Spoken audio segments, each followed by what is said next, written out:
Well, we've come this far, and now it is time as we welcome you here on both KROX Radio and KROX TV to the Ralph Englestad Arena in Thief River Falls, where it is time for the Section 8A championship game, consisting of the 2 seed in the West subsection, the Red Lake County Rebels, and the 3 seed in the West subsection, the Stephen-Argyle Storm, for a chance to go to the state tournament, which is 2 weekends from this one. I don't know why they split it up. They did. It's March 26th through the 28th is when the tournament is going to be. And so in 2 weekends from now, that's when they're going to play the state tournament. And the winner of this game gets to represent Section 8A in said tournament. I'm Gabe Bishop here with you, and welcome to the Riverview Health pregame show here on KROX. We'll first talk about a little bit about how things got here recently. We'll be diving into each team as we move forward in our pregame show, as well as hearing from both head coaches, the starting lineups, everything, and then some will all be there for you here. But we first want to talk about just recently. Of course, we've covered every tournament game that each side has been in, except for Red Lake County's first one. Red Lake County, they beat Goodrich Grigla in their first matchup. Then they came into the quarterfinals, had a pretty easy-going game against Winnemac. Then in the semifinals, pulled away from the Northern Freeze, ended up beating them by 34. And that way, now we're here, and it's in the finals for the second consecutive year for the Red Lake County Rebels, trying to defend their section title. They beat Kitson County Central by 20 last year, ended up third place in state. They had a good run in the first round, then lost to Dawson Boyd in the semifinals at Williams Arena. That was a juggernaut of a squad that year. And then it was Nevis they beat in the third place game over at the Gangelhoff Center. So that was a blast. It was really fun to go and follow that state tournament. Maybe we'll follow them again. We'll see what happens, but maybe not if the Stephen-Argyle Storm have anything to say about it. We've covered all 3 of their tournament games here on KROX, and as you're going to hear from Coach Setterholm a little bit later on in the hour, the fact that they weren't blowouts, he believes, has really helped this team. They took down Kitson County Central 63-46 in a game that was very close. Kitson County Central ended up making a run in the second half, but the Storm pulled away and won by 17. Second game, the 8-18 Clearbrook-Gonvick Bears gave everything and then some that the Rebels team could handle there. And eventually, we got on to, as we welcome you in on the radio as well here, they eventually got on to the semifinals, did Stephen-Argyle, after beating Clearbrook-Gonvick 75-56. So that was a very solid result for that one. And then in the semifinals themselves, they took down, in a very, very good game, the Fertile Beltrami Falcons. Beat them 53-49, led for all except for about a minute and change in that game. They had the lead all the way up until Fertile Beltrami took a 42-40 lead, got it up to 4. Then the Storm came back and ended up winning by 4. And that's how both these teams got to this point for the section tournament. It's been a while since the Storm have been here, and it wasn't in Coach Setterholm's time, that's for sure, in his 4th year as the coach of the Storm. And it's going to be a lot of fun down here as we gear you up on both KROX Radio and KROX TV for the opening tip of this contest.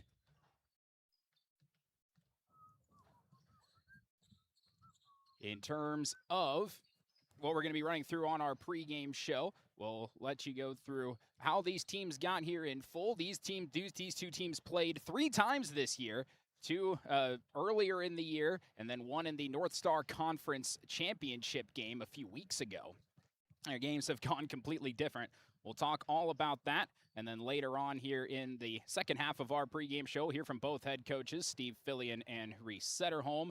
We'll take a look at our Draft Sports Bar and Grill scoreboard update. This is not the only championship game going on in the area. And then we'll also take a look at our Napper Crookston Welding and Machine starting lineups. The arena is slowly starting to fill in as shoot-around is going on here for the next about 8.5 minutes or so. And then we'll be able to carry right along into proper warm-ups and then the opening tip on what should be a fantastic section final. We'll take a break, and when we come back, we will have more here from the Ralph Englestad Arena in Thief River Falls. This is the Riverview Health pregame show on both KROX Radio and KROX TV. Looking for an affordable homeownership opportunity in Northwest Minnesota? North Star Neighbors opens the door to homeownership for households that have been priced out of our local markets. From East Grand Forks to Bemidji, Rosa to Red Lake Falls, we have new construction homes available for under $200,000. Learn more about how community land trusts make homeownership affordable at northstarneighbors.org and follow us on Facebook to learn about opportunities near you.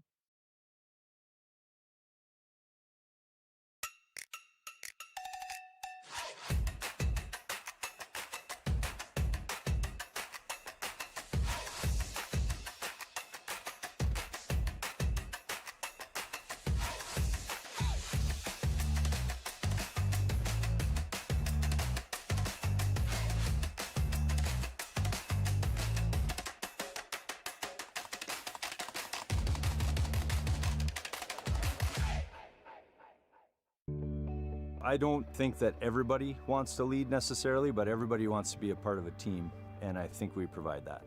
Blaine Vanosic, I've been at Zavrals for, this is my 23rd season. My dad is an extremely hard worker. I wanted to be like him. I wanted to work, honest work, and provide for my family like he does, and just live a comfortable life. And I found that here at RJ Zavril & Sons. It feels great. Hi, I'm Dr. Angie Smith, optometrist at the Crookston Eye Clinic and Foston Eye Clinic. We aim to provide high-quality products to our patients, things that we use ourselves in treating our own dry eye or coatings that we like to use on our own glasses. We offer myopia control contact lenses for children, which are soft contacts that not only correct their vision, but are designed to slow the progression of their nearsightedness. The eyes lead the body, and we are passionate about helping the eyes be safer, sharper, and faster.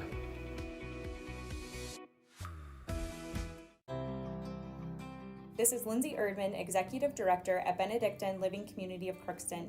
It is our privilege to serve the Crookston community and the surrounding area by offering a continuum of care ranging from assisted living, skilled nursing care, memory care, short-term stay and rehab, and outpatient therapy, including physical, occupational, and speech therapy. We also offer many employment opportunities with great benefits, on-site daycare, and a scholarship program. Contact us today at 218-281-3424 or benedictinecrookston.org. I don't think that everybody wants to lead necessarily, but everybody wants to be a part of a team, and I think we provide that. Blaine Vanosic, I've been at Zavrals for, this is my 23rd season. My dad is an extremely hard worker. I wanted to be like him. I wanted to work, honest work, and provide for my family like he does, and just live a comfortable life. And I found that here at RJ Zavril & Sons. It feels great. In Thief River Falls, where we're just under an hour away from the opening tip between the Red Lake County Rebels and the Stephen-Argyle Storm. These two teams, different paths to get to this point, and there's a lot of history that we can really dive into, and for that we're going to send it down courtside where Chris Fee is positioned down there. How's the view down there? Perfect. It's fantastic. Both teams out, as you said, doing their, they get the, this I call it the pre-warm-up. They get to come out, basically it's a shoot around. They get to get out on the floor, shoot around for a while. They have about 4.5 minutes left before they have to go back into the locker room. Then they'll be able to come out. I think it's 30 minutes before they'll be able to come back out and do their normal, or maybe it's 27, 25 minutes. But anyway, the State High School League has it all broken down onto guidelines you have to follow for the tournament game, just so nobody gets an unfair advantage, especially on a basketball floor. And they shoot on both sides as they shoot around, and even though they played here, it gives them a little extra time to get the shooting eye dialed in to the back of the rim is where you're supposed to be looking when you're shooting, and it looks like both teams shooting pretty well here in shoot around. So, so they are out here, and you know, Gabe, it's always fun this time of year when you get to that section championship. Obviously, as we look through the teams that have made it over the years, Red Lake County, obviously, they're the defending section champions, but that was their first ever section champion last year. And as we look past the past 10 years, Fertile Beltrami won in 2024, Sacred Heart back-to-back in 2022 and 23, BGMR, Badger Greenbush Middle River in 2021, 2020, the year of COVID. I still remember getting ready. It was Ada Borup, and for the life of me, I can't remember who they were going to be playing, but Ada Borup was the heavy favorite because they had won in 2019. And I still remember getting a call from Jim Weinzerl saying, the only people that are going to be able to be at the game to broadcast are going to be the home announcers. This was the day of the COVID. Oh, wow. It was just boom, boom, boom. It was just or it might have been the night before. And all of a sudden, COVID all of a sudden came on. The state girls basketball tournament, they ended up not playing their championships back in 2020. And I still remember talking to Jim Berkmeyer, who broadcast Ada Borup. I said, hey, we can't go. Could we get a feed? And he said, absolutely. So, and then later that Friday, I don't know if it was late morning or early after, I think it was mid to late morning, I got a call back from Jim Weinzerl saying, game's canceled. I said, you're making it up? Whew. No, it's canceled. I said, what? And that's when it hit me. This COVID thing's for real. So I'll never forget that as long as I am around. And that was a tough one. Just there's no state girls basketball didn't have their. I think some of the semifinals didn't have their championship games. At state, didn't have section. Some sections had their championships, some did not. And so that's back to 2020 where there's no champion, obviously. Probably would have been Ada Borup, though. You never know. Then it was Cass Lake Bena in 2018 and Red Lake back-to-back in 2016 and 17. So that's the last 10 years. With that being said, a long story longer, neither of these teams really are on there that much. So when you do get to a section championship, it's a big deal. Yep. Red Lake County, of course, they're the defending section champions. They made it to the championship last year, so we don't have to go too deep into history for that one. A lot of these guys that are out on the court right now played and had a huge part of that team. For Stephen-Argyle, the last time they were in the section championship was 2017. They lost to Red Lake 71-60. The coach of that team was Nevin Lebarski. Remember that name. That'll come back later. And members of that team were Chris McGlynn, Isaac Mills, Zach Fincher, Stone Spildy, Hunter Utrinka, Tom Grashevsky, and those are just some of the main guys from that team. And, of course, Coach Nevin Lebarski. You go back to the last time Stephen-Argyle, and by the way, the only time Stephen-Argyle has won a section title in boys basketball, Stephen-Argyle Central now. It was back in 2006. I remember Frank Fee and I broadcast from the state tournament there. One of the members of the team were Nevin Lebarski. Oh, he was on that team. Wow. Matt Grotzik and Brent Ockery, Jordan Sang, Jesse Sunby, Kyle Grotzik, Blake Shapansky, Colby Gruhat, and Luke Urbaniak were some of the main guys on the team from that one. So that is the last time that the Storm, and the only time the Storm as the Storm went to the state boys basketball tournament back in 2006. Before that, Stephen went in 1920. 1920. Stephen, just as Stephen, they went in 1920. And then Argyle, they went in 1982. And they went again in 1991. And if I remember right, we mentioned Nevin Lebarski. His older brother, Nate Lebarski, was a part of that team, if I remember right. So you hear a lot of the same names. There's a couple Grotziks on the 2006. You got the Shapanskis. You got Gruhat. You got Urbaniak. And you have Ockery, Sunby, a lot of familiar names, Sang. Then you look at 2017, you had Utrinka, whose dad was a phenomenal basketball player as well. You have Chris McGlynn, Isaac Mills, Fincher, and Griskavich. You have a lot of familiar names there as well. So, yeah, that's how deep. So 1982 and 1991, Argyle went to state. 1920, Stephen went to state, so over 100 years ago. And then 2017 was the last time they were in the section championship, where they lost to Red Lake 71-60. And then they went to state the only time as Stephen-Argyle in 2006. For Red Lake County, the last time they went to state, last year. Pretty easy. Did pretty well there, too. I love easy homework. Yeah. And for Red Lake Falls, they had never been. They had some great athletes. I still remember you had, what year was that? Danny Gagner hit a 3 at UMC, and they went on a nice little run there, but came up short. And so that Red Lake Falls had never, we could go on with all the great players that they've had over the years. You had the Fillions, you had Brumwell, you had, I shouldn't have started. I have to say it too. Coach Remick, Brian Remick was a member of the basketball team back in the day. And but yeah, Red Lake Falls had never made it, and Red Lake County Central had never made it.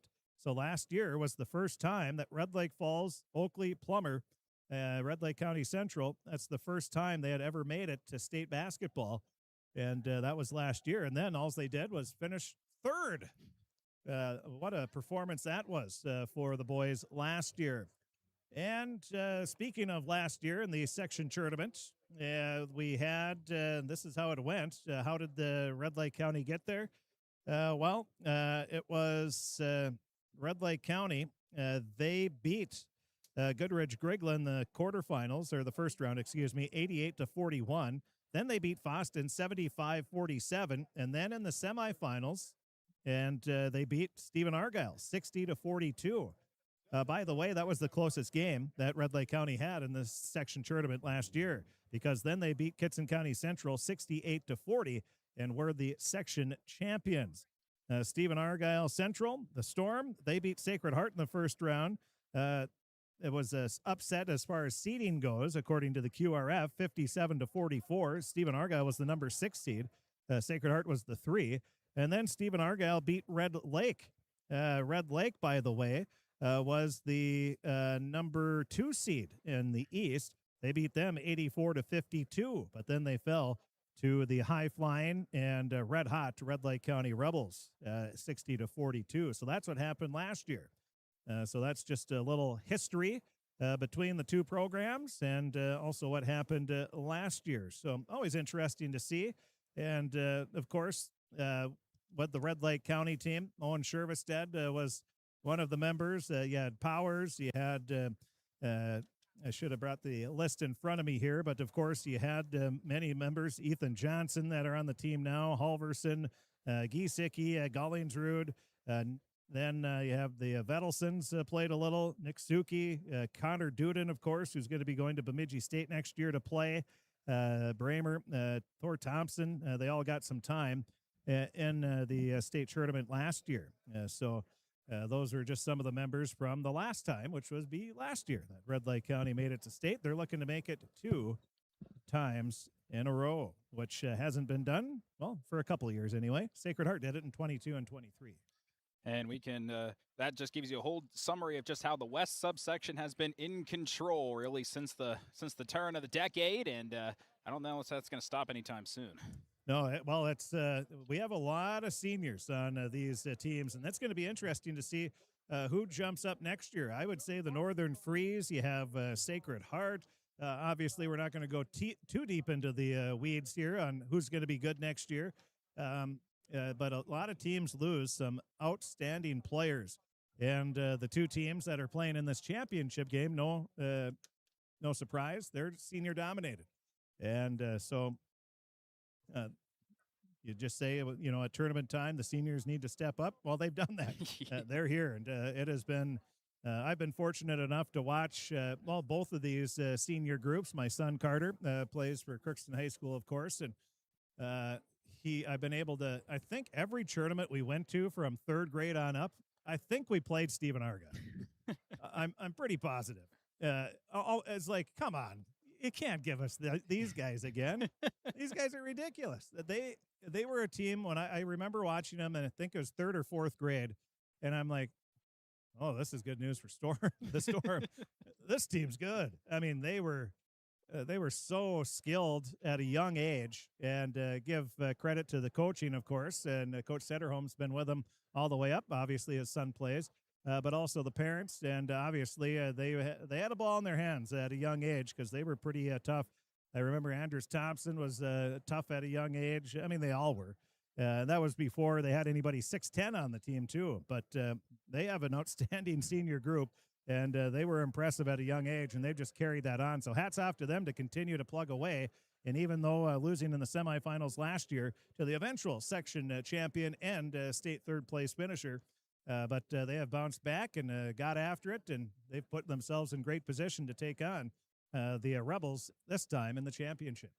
This is a whole different ball game. When I first ran into Coach Setterholm earlier today, he said, you just got to get the nerves toned down a little bit. This is uncharted territory for all these guys, but he meant we'll hear from him in just a little bit as well. But once they get those down, I think they're going to be okay. Yeah, I still remember back when it was a 2-class system, back when I played. That's how old I am. But it was a 1992-93 season. Crookston was playing Warren Alvarado Oslo in the subsection championship. And I remember if you won that, you got to the Final Four, which means you're one of the 4 finalists of, 30-plus teams was in the section back then. And I still remember being at UMC. Gym is packed to the gills, but you could hear the crowd in the locker room. And the lockers, if you're not familiar with UMC, they're a ways away. It's a jaunt. You get warmed up just by jogging to the gym from the locker room. And I'll never forget that. You could hear it. And then as soon as you got into the doors, the anxious energy, the excitement, the butterflies, everything all combined, it kind of zaps you right away, just like boom. And you're like, this is for real. Then all of a sudden you realize there's 3,000 people here or whatever it was. Next thing you know, all that nervousness goes to excitement, and you're jumping as high as you've ever jumped before. You're shooting shots way farther than you ever thought you could. And so that excitement really gives you that energy boost. And that's the one thing. That's why in the big games, section championships, and also the first playoff game is always the toughest, I think. But then you get to the championship, and now all of a sudden there's pressure. You're that close. Everything you've worked for your whole career to get to state, you're this close. And so now you have that nervousness, you have that anxiety, you have the excitement. And as soon as that wears off in the first couple minutes of the game, for some, it wears off right away. Some, it takes a little longer. But that's why you see an ugly start every once in a while. But on the flip side, sometimes you just see it where both teams just go boom. They get it out of their system in warm-ups, and that's why you got to go hard in warm-ups and get that sweat going, burn off some of that nervous energy. And if you can whichever team can do that usually has a better start. So that'll be a big key here in this one. But this is what these kids, they shot in the driveway, in the barn, at the gym, lights off, all by themselves. I don't want to say breaking into the gym, but sneaking into the gym. And or having coach or somebody, a teacher or a janitor, open the door so they could go shoot. It's all paid off because they're here, and they are 2 halves away from going to the state tournament. So this is what you play for, and now they're representing their communities. The excitement in all the communities, it really is why it's so special living here in Northwest Minnesota. The communities really rally behind these kids. They have their town name on their jersey. They're representing the communities. And it's really a cool thing, and it's what high school sports, why it's so special. That is, could not have said that better myself. And we'll be having our coaches' comments in just a little bit here as we approach 6:30. And both of them had some really nice words about their community and their support to get to this point as well. You'll get to hear it from them in just a little bit. Before we take our next break, we'll take a quick look at our Draft Sports Bar and Grill scoreboard update. Of course, Draft Sports Bar and Grill, great place to go before or after the game, right next to the Crookston Sports Center, downtown Crookston. Wide variety of menu items. Their soups, salads, their fantastic chili. You can get sandwiches, burgers, pasta, desserts, other wraps, all sorts of different things, and it is fantastic over at Draft Sports Bar and Grill. Takeout and catering, that's available. They have a room for parties and special celebrations available as well. Of course, if you were tuned in this morning, we were on a talk with Chris Boyk in our Valley Talk program, the Books and Brews Book Club. They do that a lot over at Draft Sports Bar and Grill. Open daily Tuesday through Sunday at 11 a.m. You can call them at 281-1183. Order online at draftsportsbar.com. There's a book club I can get behind. I might not read the book, but I'll take.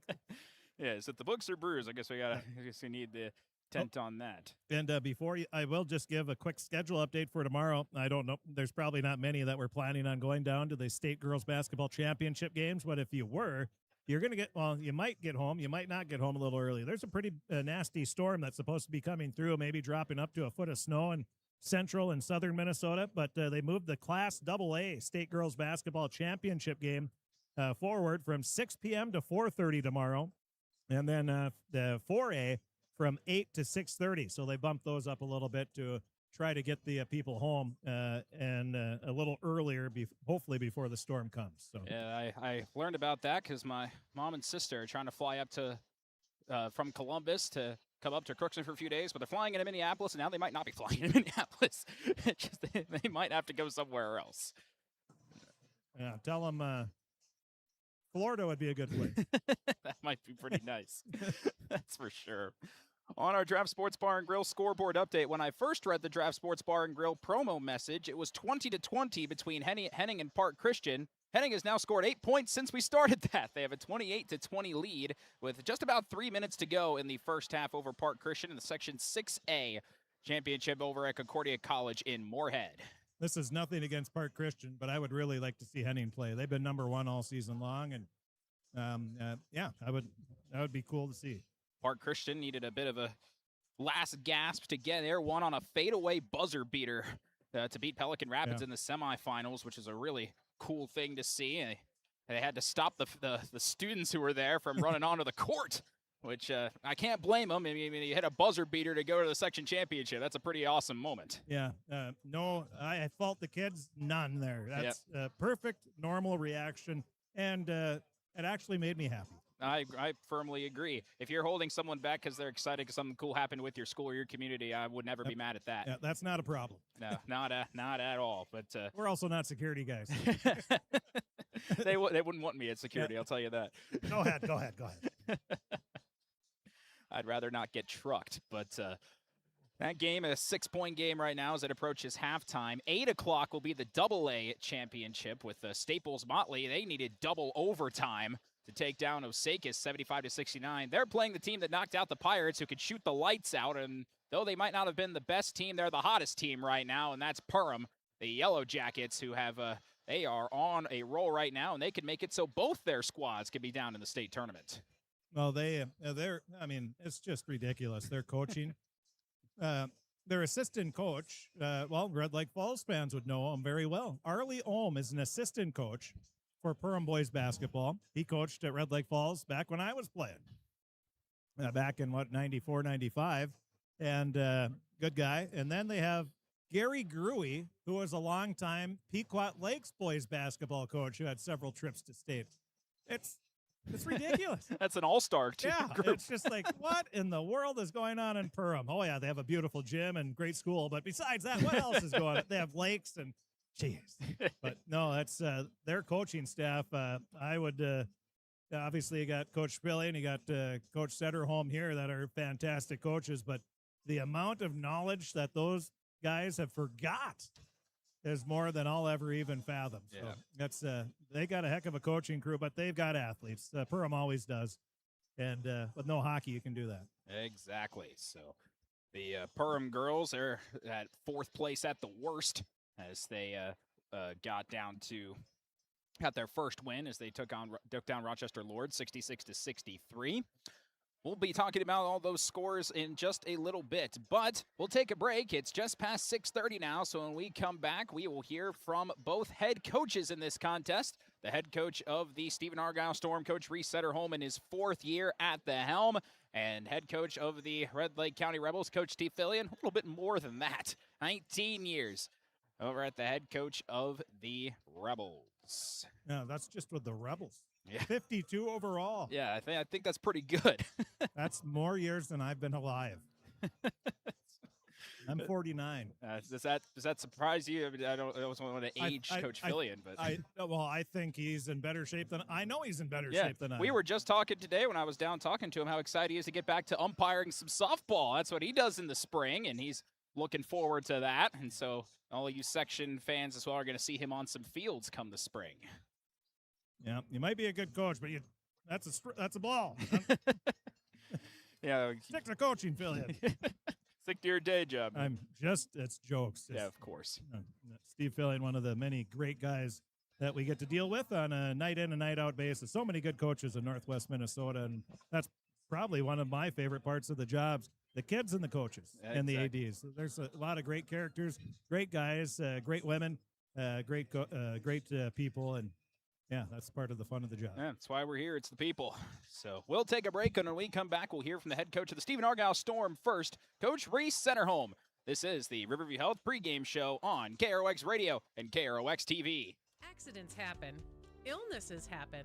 When you need timely, reliable care for allergies or respiratory infections, sprains, strains, or broken bones, or urinary infections, you can count on Riverview Health. Riverview Clinic in Crookston is open 7 days a week, weekdays from 7 a.m. to 7 p.m., and weekends from 9 a.m. to 1 p.m. For appointments, call 218-281-9595.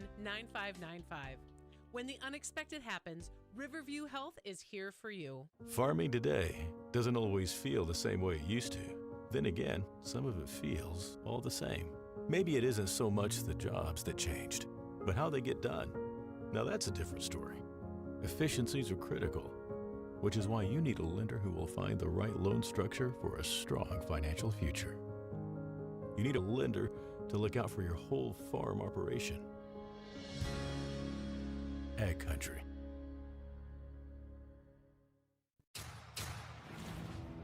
This is my farm. Don't come out here and tell me what I need. I need solutions that work and market options that are worth my time. Small town support that sees the bigger picture. A global network that empowers us. A co-op that's there for us every day. Rather than focusing on one particular specialty, the folks at Phil Thompson & Associates work as a team by providing a variety of financial services. The result is the convenience and efficiency of being able to do all your financial business in one place. Call or stop in for a visit anytime. See for yourself what they have to offer. Stop in and visit any of their 3 area offices. Phil Thompson & Associates, located in Crookston, Warren, and East Grand Forks. Shopping for groceries is easier than ever with Hugo's Family Marketplace. To simplify life, Hugo's offers convenient online shopping with delivery or curbside pickup at gohugos.com. Even better, shop on the go with the Hugo's Family Marketplace smartphone app. Download e-coupons, recipes, grocery lists, weekly ads, and place your grocery order right from your phone. Save time and save big with Hugo's Family Marketplace, your hometown grocer since 1939. You're gonna find more low prices, more great stuff when you go to Hugo's. You deserve the best. Earn your degree at University of Minnesota Crookston with the best public dorms in Minnesota, ranked by niche. With over 75 programs, you'll easily find the best fit for you. In this close-knit community, you're just around the corner from your new best friends. Plus, the U of M system has the lowest cost after financial aid in the state, so you receive the best value for your education. University of Minnesota Crookston. Small campus, big degree. The best of both worlds. And on the Riverview Health pregame show, the head coach of the Stephen-Argyle Storm, Coach Reese Centerholm, is with us. And first of all, congratulations. It wasn't the prettiest path to get here, but you made it, and you've made it to the section championship, and you have the opportunity to dethrone the Rebels and win an opportunity to go to the state tournament. How does that feel, knowing that opportunity is right in front of you? Well, it's a pretty good feeling. It's been a while since we've been here as a program, and just proud of the kids for getting this far, but we still got a job to do and get one more. So excited to be back in the gym here and playing. It's going to be probably a packed house, I'm assuming, and just a fun time of year, and proud of the guys to get this far. But like I said, we've got one more job to do, and hopefully we come out on fire tonight and playing well. You had a crazy game, crazy defensive game against Fertile Beltram. Ended up winning by 4. Shea set her home, hitting 2 big free throws at the end to give you that number. And what did it take for you guys to win that game? Yeah, well, like you said, defense. Even the past few games we've been pretty stifling on defense, and that's you get towards this level of basketball in the playoffs, and you got to have great defense. And so some of those games, even early on at Northland, our first round, it was just a defensive battle. So just proud of our defensive effort stepping up. We'll take a win any way we can get it at this point, So, but our defense has been pretty solid. So, and that's what we're going to need tonight. They got a lot of guys that can shoot the ball and guys that can get to the rim. So just solid defense, and hopefully shots fall for us as well. Do you think in a bit of a twisted way, not having a blowout in any of these 3 games getting into this point actually works in your favor? Well, we kind of said that, there was a lot of big time wins from some of the other teams, and we kind of had to gut through them.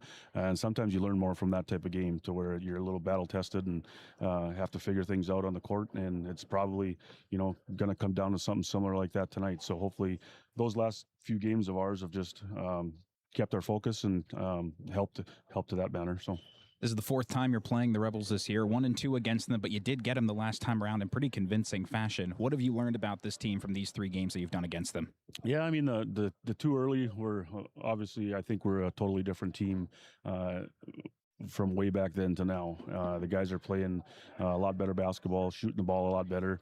But even our defense that ultimately is what's really stepped up for us. So we can cause some havoc out there with our length, and we got some guys with size as well that we can play kind of 2 different style of games if we need to. So just looking forward to getting out there, just battling, and you get a chance to play for the section championship, and it's a goal you write on the board early on in the season, and we got there so far. So now we just got to go out and play our hearts out, and obviously got fans and everybody coming into the gym right now, and got full support from both our communities, and a lot of people in the area as well. So just got to go out and put on a nice show.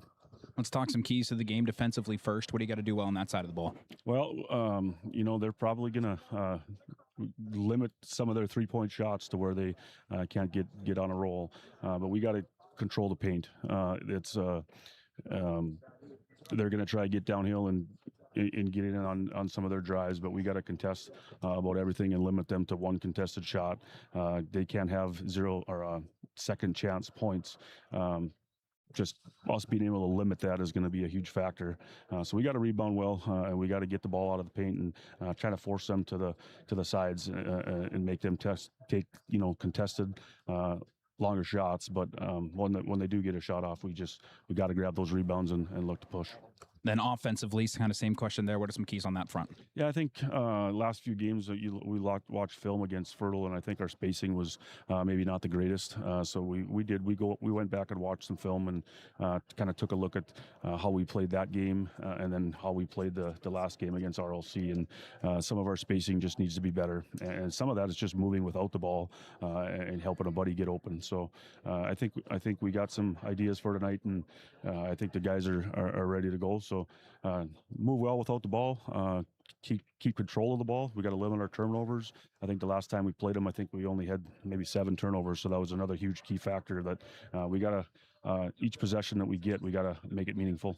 Where's team health stand right now for you guys? Good. There's obviously guys with some bumps and bruises and stuff from this playoff games. Just you're playing one hard game, and then you're back a day off and back for another one. So I think with any team that you're playing out there, there's always going to be those bumps and bruises, and guys they're going to play right through it. They're not going to say differently. So everybody's here, everybody's healthy and ready to go. What's the message to these guys for the head on the floor? Like I said last game, go have fun, enjoy this moment, and just don't let it get too big of what it is. I mean, obviously it's a big game. Yes, we understand that, but go out there and play your game, be yourselves, and stick together. I've said this many times this year, and I'll say it again. This group has been together for a long time and has stuck together for a long time, and I think that's important. And I think hopefully tonight in a big game like this, that'll show. Last question for you. in terms of the overall community of the Stephen-Argyle community, how important would it be, not only for the program, but for the entire community, if they get a section champion tonight? Yeah, that'd be pretty huge. It's been a long time since we've had a section champ. I think 2000, maybe 2006, if I remember right. So it's been a long time, and we got full support from both communities and surrounding communities as well. So it's been fun. I've got a lot of text messages and emails over the past couple of days of well wishes. So I appreciate everybody's support. It does mean a lot, and can't get to everybody face to face and say how much we appreciate it, but we truly do, and we feel it. We feel the energy, and hopefully everybody brings it tonight. Well, Coach, congratulations on getting to this far. Now let's see what happens tonight. We very much appreciate your time. We'll talk post-game. That sounds good. Thanks a lot. And that was the head coach of the Stephen-Argyle Storm, Coach Reese Setterholm, here with us on the Riverview Health pregame show. We'll take another break, and when we come back, we'll hear from the head coach of the Red Lake County Rebels, Coach Steve Fillion. That'll be coming up right after this.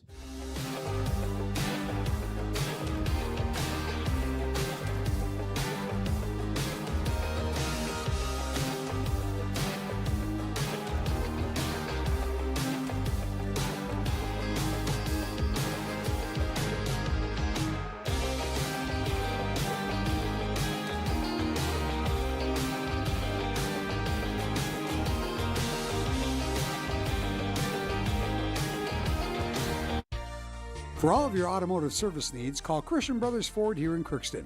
We have a service team to handle all of your vehicle's needs. Does your vehicle pull to the right or left? Call and schedule an alignment today. Proper alignment saves gas and wear on your tires. We're here to take care of your vehicle repairs and maintenance. Call Christopher or Jersey in the service department at 281-1338. Make an appointment today with the service department at Christian Brothers Ford of Crookston, where we make it easy. Ever wonder what your city government does for you? They provide police and fire protection, emergency and disaster preparation, building code and zoning enforcement, street repair, cleaning and snow plowing, curbside garbage and recycling collection, plus spring and fall cleanup weeks. They deliver safe drinking water and maintain a wastewater system. They care for 22 parks and provide year-round recreation activities. They give loans for economic development and housing. They do all this and much more with the help of your city employees. Crookston Valley Cooperative in Crookston is your full-service local agronomy dealer, delivering the products and services that you've come to expect. Crookston Valley Cooperative specializes in seed, chemical, and fertilizers that you need to keep your farm operation growing. For expert advice you can rely on, give Sean, Mike, or Matt a call at 281-1178 today, or stop by at Crookston Valley Cooperative, located at 1122 Fairfax Avenue in Crookston. Crookston Valley Co-op, here to keep you growing. Are you an enthusiastic sports fan? Want to have fun and get in on the action? Heck, yes. That'd be awesome. Have great attention to detail? Want to stay active? Definitely. Want to give back to the student athletes in your community? Obviously, yes. Then you'd make an excellent high school sports official. We need more officials in Minnesota, because with no high school officials, there are no high school sports. Sign up today at highschoolofficials.com.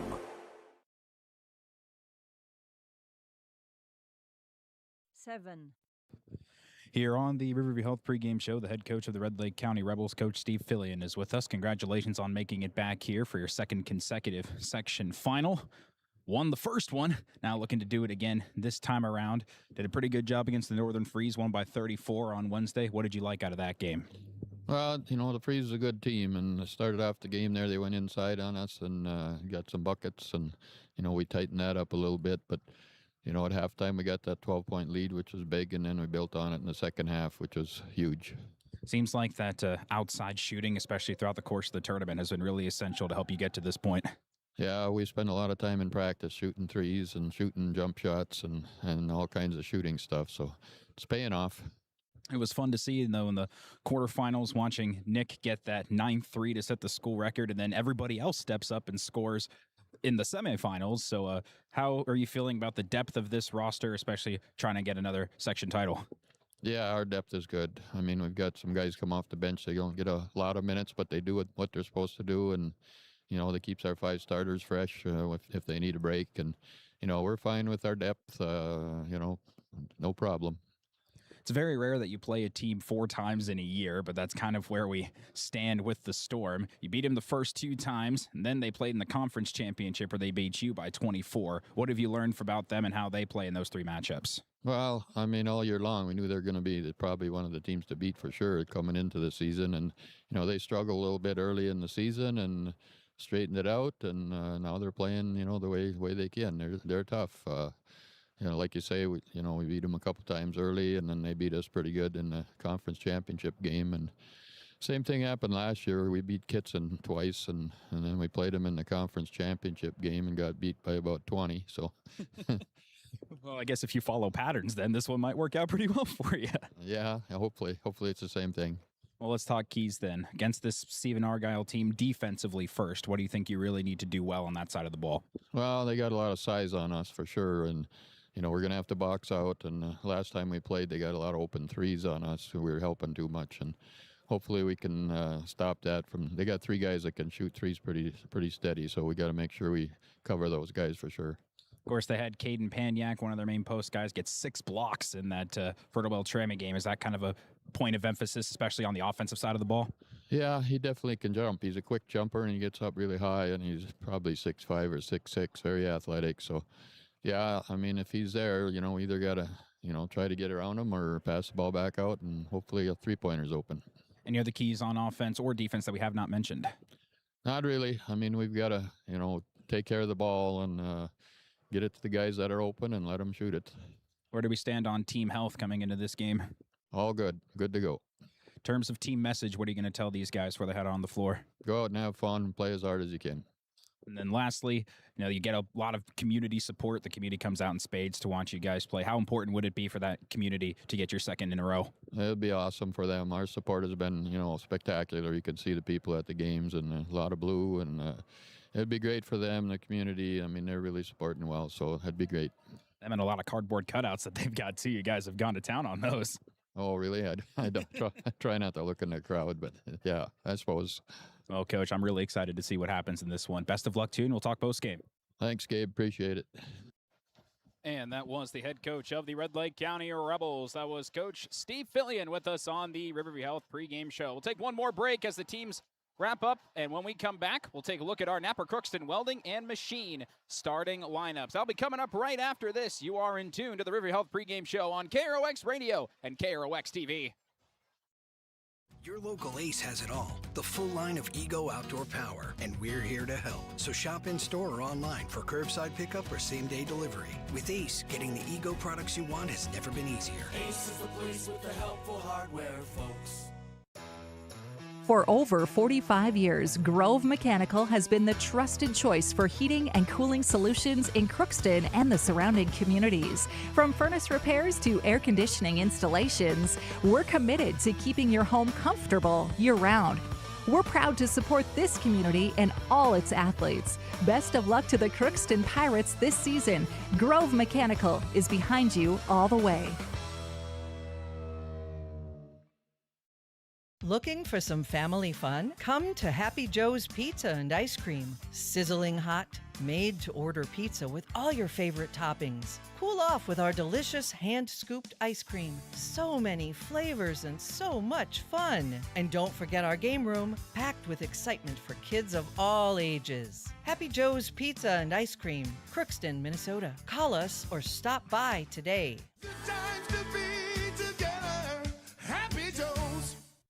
At Crookston High School, we really have a lot going on. There isn't that much going on. Oh yeah? We have softball, baseball, track and field, soccer, swimming, tennis, golf, volleyball, trap shooting, hockey, basketball, wrestling. So we have a lot of sports. And there is orchestra, band, choir, visual arts, speech, theater, Leo Club. And Crookston is one of the highest academic schools in the region. Really? Yeah, really, especially in math and science. I guess we do have a lot going on. Yeah, and that's why Crookston High School is my education destination.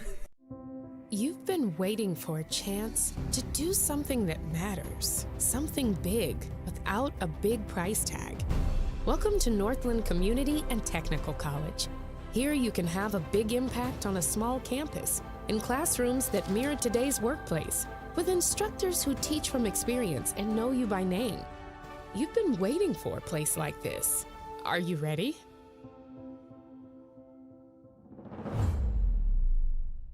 Your local Ace has it all, the full line of Ego outdoor power, and we're here to help. So shop in store or online for curbside pickup or same-day delivery. With Ace, getting the Ego products you want has never been easier. Ace is the place with the helpful hardware, folks. Back at the Ralph Englestad Arena in Thief River Falls, let's take a look at our Napa Crookston Welding and Machine starting lineups. They have what you need, and they'll make sure your battery will start the first time every time. So buy a Legend battery from Napa Crookston Welding and Machine. They'll handle all your Legend battery needs for your cars, trucks, recreational vehicles, your snowmobiles, ATVs, and more. Any of you snowmobilers who thought your season was done, Mother Nature had maybe another thing to say about that. So you might be able to get a couple more rides out if you're able to, as you can just hear the Storm crowd. I could see the Rebel crowd has definitely filled its way in, and I know Chris, you might have a better angle on the Storm crowd. How have they packed that area? They are packing it in. Yeah, they have a solid crowd over there. Student body, huge on both sides. Yeah, this is turning to be a pretty big crowd, as you would expect. And it's going to be loud, which is what I'm very excited about. So let's dive into these starting lineups. First for the Stephen-Argyle Storm, 24-6 on the year under the guidance of Coach Reese Setterholm in his 4th season. They go like this. Shea, all these guys are seniors. Shea Setterholm will be getting the start at the point guard spot. To his left, the very quick and elusive Raiden Winterovich. And to his right, Anders Thompson, who only scored 5 points in the last game, but had 49 points in the first 2 games combined of this tournament. He'll be playing on the other side. It's been back and forth between Jake Carlson and Dylan Widner. It's Dylan Widner today. He'll be getting the start for the Storm, playing the 4, and Caden Panyak will be the 5 inside. At 6 blocks against the Falcons a couple of days ago, and his length is going to be essential for the Storm tonight. For the Red Lake County Rebels, under the guidance of Coach Steve Fillion, his 19th year here as the head coach of the Rebels, 27-3 on the season. They go like this. Point guard Will Giesecke. He'll be manning the point. He'll be flanked by Ben Gullingsrud, who also will take the ball up the floor a fair amount of times. And Nick Suki broke the school record in the quarterfinals for 3-pointers in a game, hit 9 of them in that quarterfinal game. And then, as you heard from Coach Steve Fillion just a couple minutes ago, it was all the other players that stepped up in the semifinal, showing that they don't just need one person to score. Ethan Johnson, one of the best verticals on this entire team, will be getting the start as well. And then Connor Duden, the Bemidji State basketball commit, will be the 5th starter for the Rebels. Since the Rebels are the higher seed, they get the home jerseys and the home side of the floor. They have gone for the black jerseys that they've worn this entire tournament. Rebels across the front as blue trim, white numbers with the blue trim as well. The Storm in their white jerseys, navy blue numbers, no trim on that, and gold along with the navy striping down the side, and Storm across the front in blue. We're just about ready to get this one underway, so we will step aside. And when we come back here on KROX Radio and KROX TV, we will have the Section 8A championship game of boys basketball between the Red Lake County Rebels and the Stephen-Argyle Storm. Everybody buckle your seatbelts and grab your refreshments now, because you will not want to step away once we have gotten back into action here. We will take one last break, and we will come back here with the Section 8A Championship on KROX Radio and KROX TV. Accidents happen. Illnesses happen. When you need timely, reliable care for allergies or respiratory infections, sprains, strains, or broken bones, or urinary infections, you can count on Riverview Health. Riverview Clinic in Crookston is open 7 days a week, weekdays from 7 a.m. to 7 p.m., and weekends from 9 a.m. to 1 p.m. For appointments, call 218-281-9595. When the unexpected happens, Riverview Health is here for you. Farming today doesn't always feel the same way it used to. Then again, some of it feels all the same. Maybe it isn't so much the jobs that changed, but how they get done. Now that's a different story. Efficiencies are critical, which is why you need a lender who will find the right loan structure for a strong financial future. You need a lender to look out for your whole farm operation. Ag Country.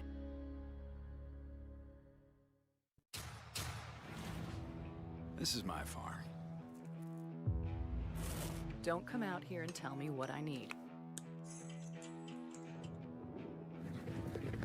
I need solutions that work and market options that are worth my time. Small town support that sees the bigger picture. A global network that empowers us. A co-op that's there for us every day. Rather than focusing on one particular specialty, the folks at Phil Thompson & Associates work as a team by providing a variety of financial services. The result is the convenience and efficiency of being able to do all your financial business in one place. Call or stop in for a visit anytime. See for yourself what they have to offer. Stop in and visit any of their 3 area offices. Phil Thompson & Associates, located in Crookston, Warren, and East Grand Forks. Shopping for groceries is easier than ever with Hugo's Family Marketplace. To simplify life, Hugo's offers convenient online shopping with delivery or curbside pickup at gohugos.com. Even better, shop on the go with the Hugo's Family Marketplace smartphone app. Download e-coupons, recipes, grocery lists, weekly ads, and place your grocery order right from your phone. Save time and save big with Hugo's Family Marketplace, your hometown grocer since 1939. You're gonna find more low prices, more great stuff when you go to Hugo's. For over 45 years, Grove Mechanical has been the trusted choice for heating and cooling solutions in Crookston and the surrounding communities. From furnace repairs to air conditioning installations, we're committed to keeping your home comfortable year-round. We're proud to support this community and all its athletes. Best of luck to the Crookston Pirates this season. Grove Mechanical is behind you all the way. Looking for some family fun? Come to Happy Joe's Pizza and Ice Cream. Sizzling hot, made-to-order pizza with all your favorite toppings. Cool off with our delicious hand-scooped ice cream. So many flavors and so much fun. And don't forget our game room, packed with excitement for kids of all ages. Happy Joe's Pizza and Ice Cream, Crookston, Minnesota. Call us or stop by today.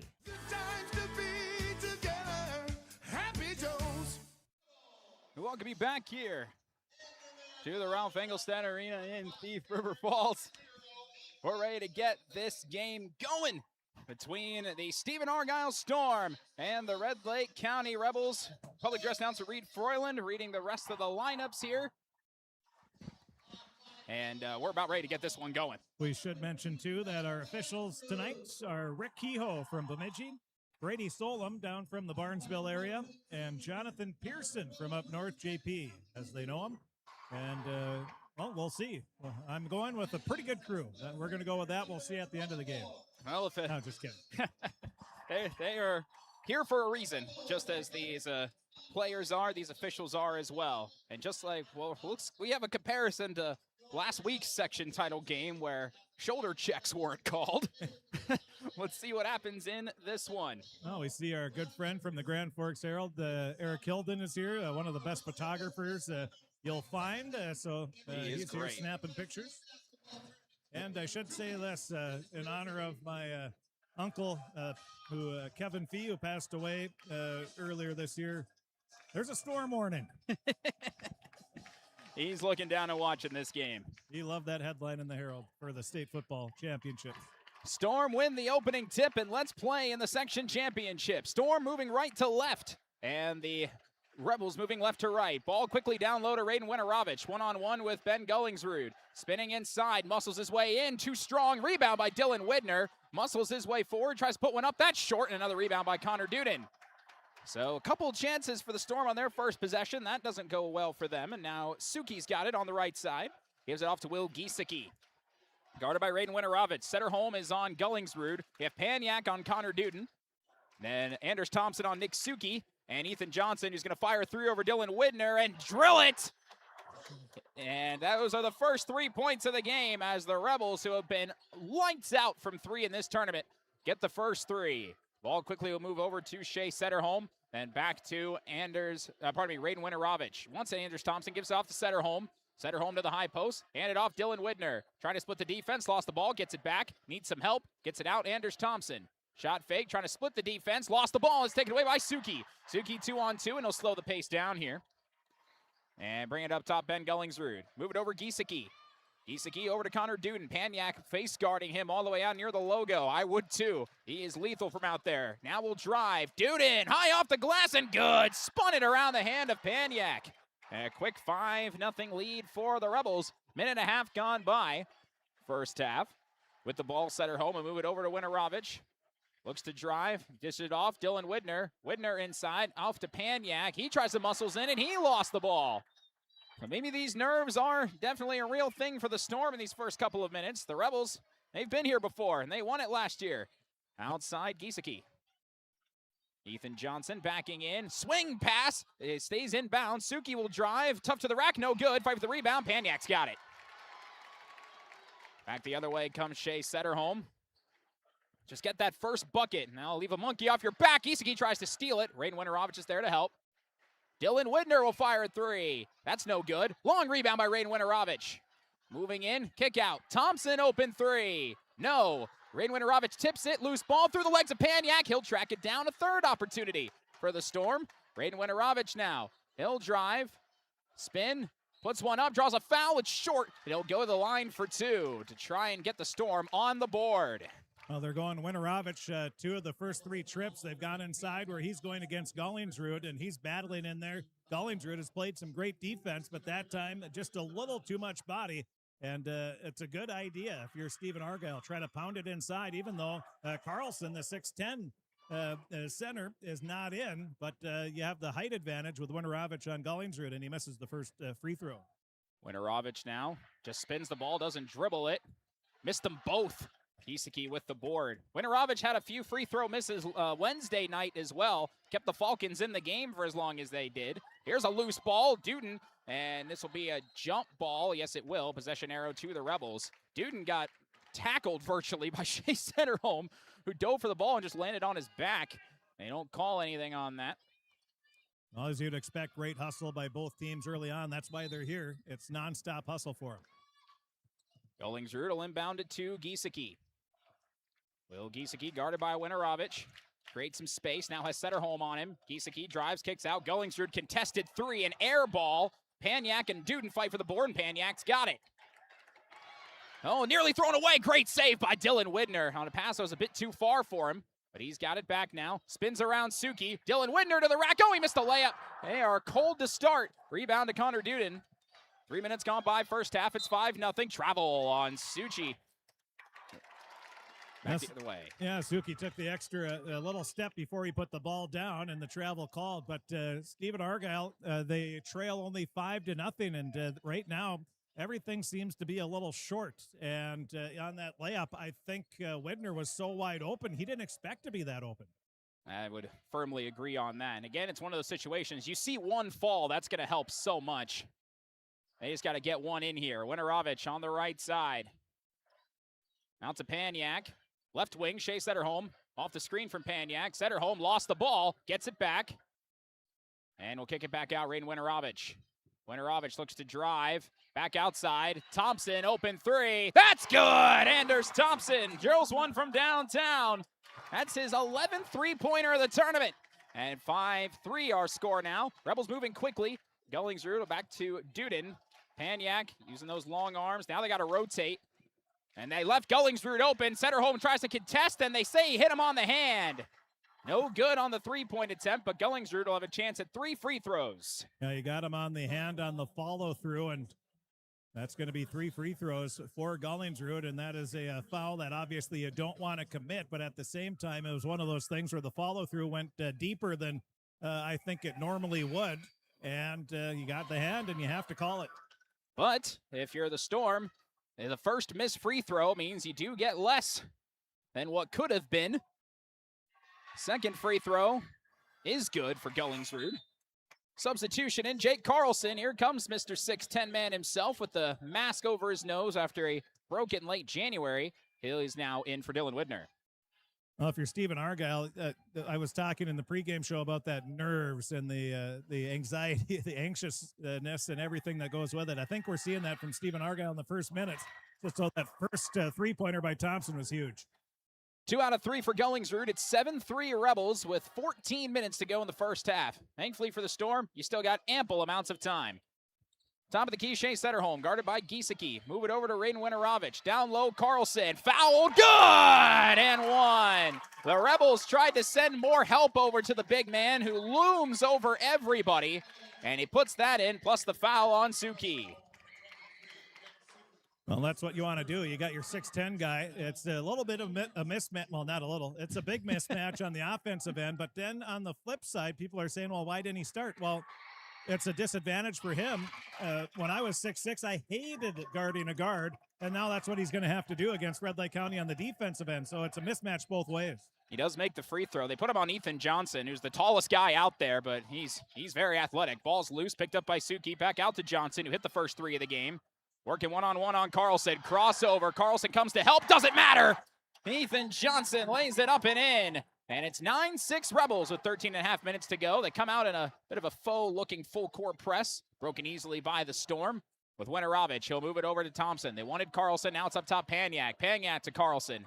Moving in on Johnson. Up and around him. That's off the side of the backboard, but he gets his own rebound. Cutting is Anders Thompson. He puts up a fade, and it's good. That's a nice heads-up play by Anders Thompson. Seeing they got the ball back, he's up to 5 points. 9-8. Rebels in front early. And it's only 5 minutes in. There's a lot to be decided here. Gullingsrud to the left wing, Connor Duden. Paniak on him. And Duden will not hand it off to Giesecke.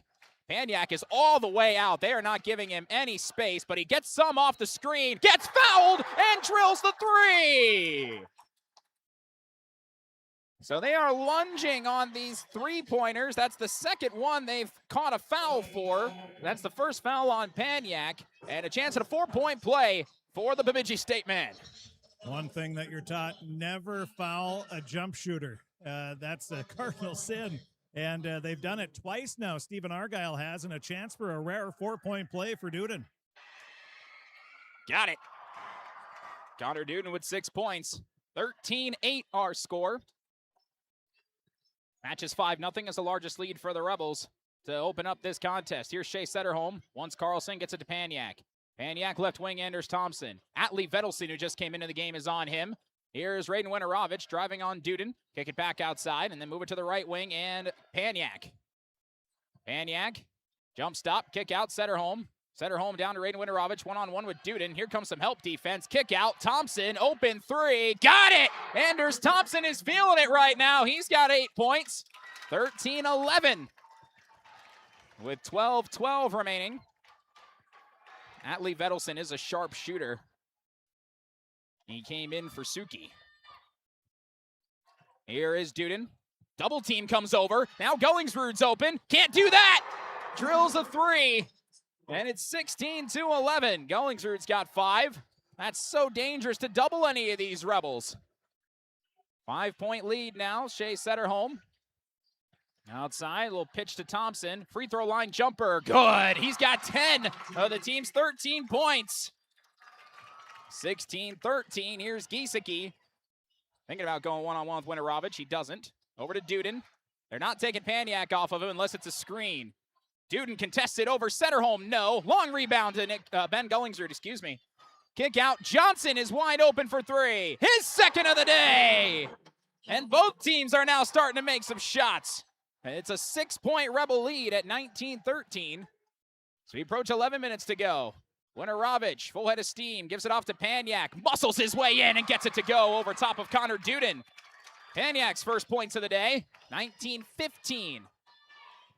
11 minutes left. Duden, they're just trying to get him open on some screens. He drives. Paniak stops him. Now drives again. Help defense comes. Atlee Vedelson is open for three. Air ball. Rebound by Anders Thompson. Thompson, and what the Storm want to do, they don't want to get in a track meet with these guys. You slow this pace down when they get the opportunity. Raiden Winterovich, guarded by Atlee Vedelson. Raiden driving in, out Paniak, won't shoot. Anders Thompson, contested three, no. And Johnson tipped the ball and able to save it into Giesecke. 4-point game right now. Gullingsrud fakes the three, gets it out to Duden. Duden now guarded by Setterholm. Backs in on him. Setterholm reaches, can't get it. Duden now muscling his way in, puts one up, no. Fights for his own rebound, got it. Tries to put it back up, no. And no foul, and it's snagged by Anders Thompson, and he gets fouled by Connor Duden, who doesn't like that sequence. and the ball will go back to the Storm. And Paniak, I think, got a piece of that second putback. He came right through as both these teams are ultra athletic, but Paniak is just a whole different level. He's 6'5", he can jump out of the gym, long arms, and he partially blocked that shot from about 3 feet behind. And it's been an impressive first half by both teams so far. We'll take a break here as a full timeout has been called. 10:08 to go. Rebels lead 19-15. Back after this on KROX. You deserve the best. Earn your degree at University of Minnesota Crookston with the best public dorms in Minnesota, ranked by niche. With over 75 programs, you'll easily find the best fit for you. In this close-knit community, you're just around the corner from your new best friends. Plus, the U of M system has the lowest cost after financial aid in the state, so you receive the best value for your education. University of Minnesota Crookston. Small campus, big degree. The best of both worlds. Back at the Ralph. 10:08 remaining. Storm trail by 4 to the Rebels. Full court man is on. Suki's back out there, as well as Logan Vedelson out there for the first time today. Owen Widner, the sophomore, out there for the first time for the Storm. He's got the ball. Move it out left wing to Shea Setterholm. Dump the ball off. Move it to the right side. Anders Thompson. Thompson to Jake Carlson. Logan Vedelson's the biggest guy they've got. Kick out. Setterholm. He made him double clutch on that three. Ball tipped back out. Go back the other way as Carlson stepped on the out of bounds line, I think. No. Foul. Pushing foul. He back in the day, that would have been an over the back, but that's a push because he did get some of the body. He had his hand on the back and went over and trying to make the play. Both teams with 3 team fouls as we approach the halfway point of this first half. 19-15, Rebels with the lead. They've led the entire way. Giesecke one-on-one with Owen Widner, blows right by him and gets it to go, and count it. +1. Will Giesecke, his first points of the game. And it's so loud in here, I can't even hear the whistle, and I'm right next to the play. I also have headphones on, but... No, even still, you're right next to the play. Owen Widner picks up that foul. Chance at a 3-point play now for the Rebels. Giesecke got it. His first 3 points of the game. 22-15. Rainer Winarovich now with the ball. Guarded by Suki. Fakes the screen for Paniak. Winarovich switches hands, missed the shot. Rebound, Paniak puts it up, fouled, and it doesn't go. It'll go to the line for 2. Logan Vedelson picks that one up. And one thing that the Storm will have an advantage on throughout the day is height. And when you have, as we mentioned, the incredibly athletic Caden Paniak out there, he's going to win those battles a lot of the time.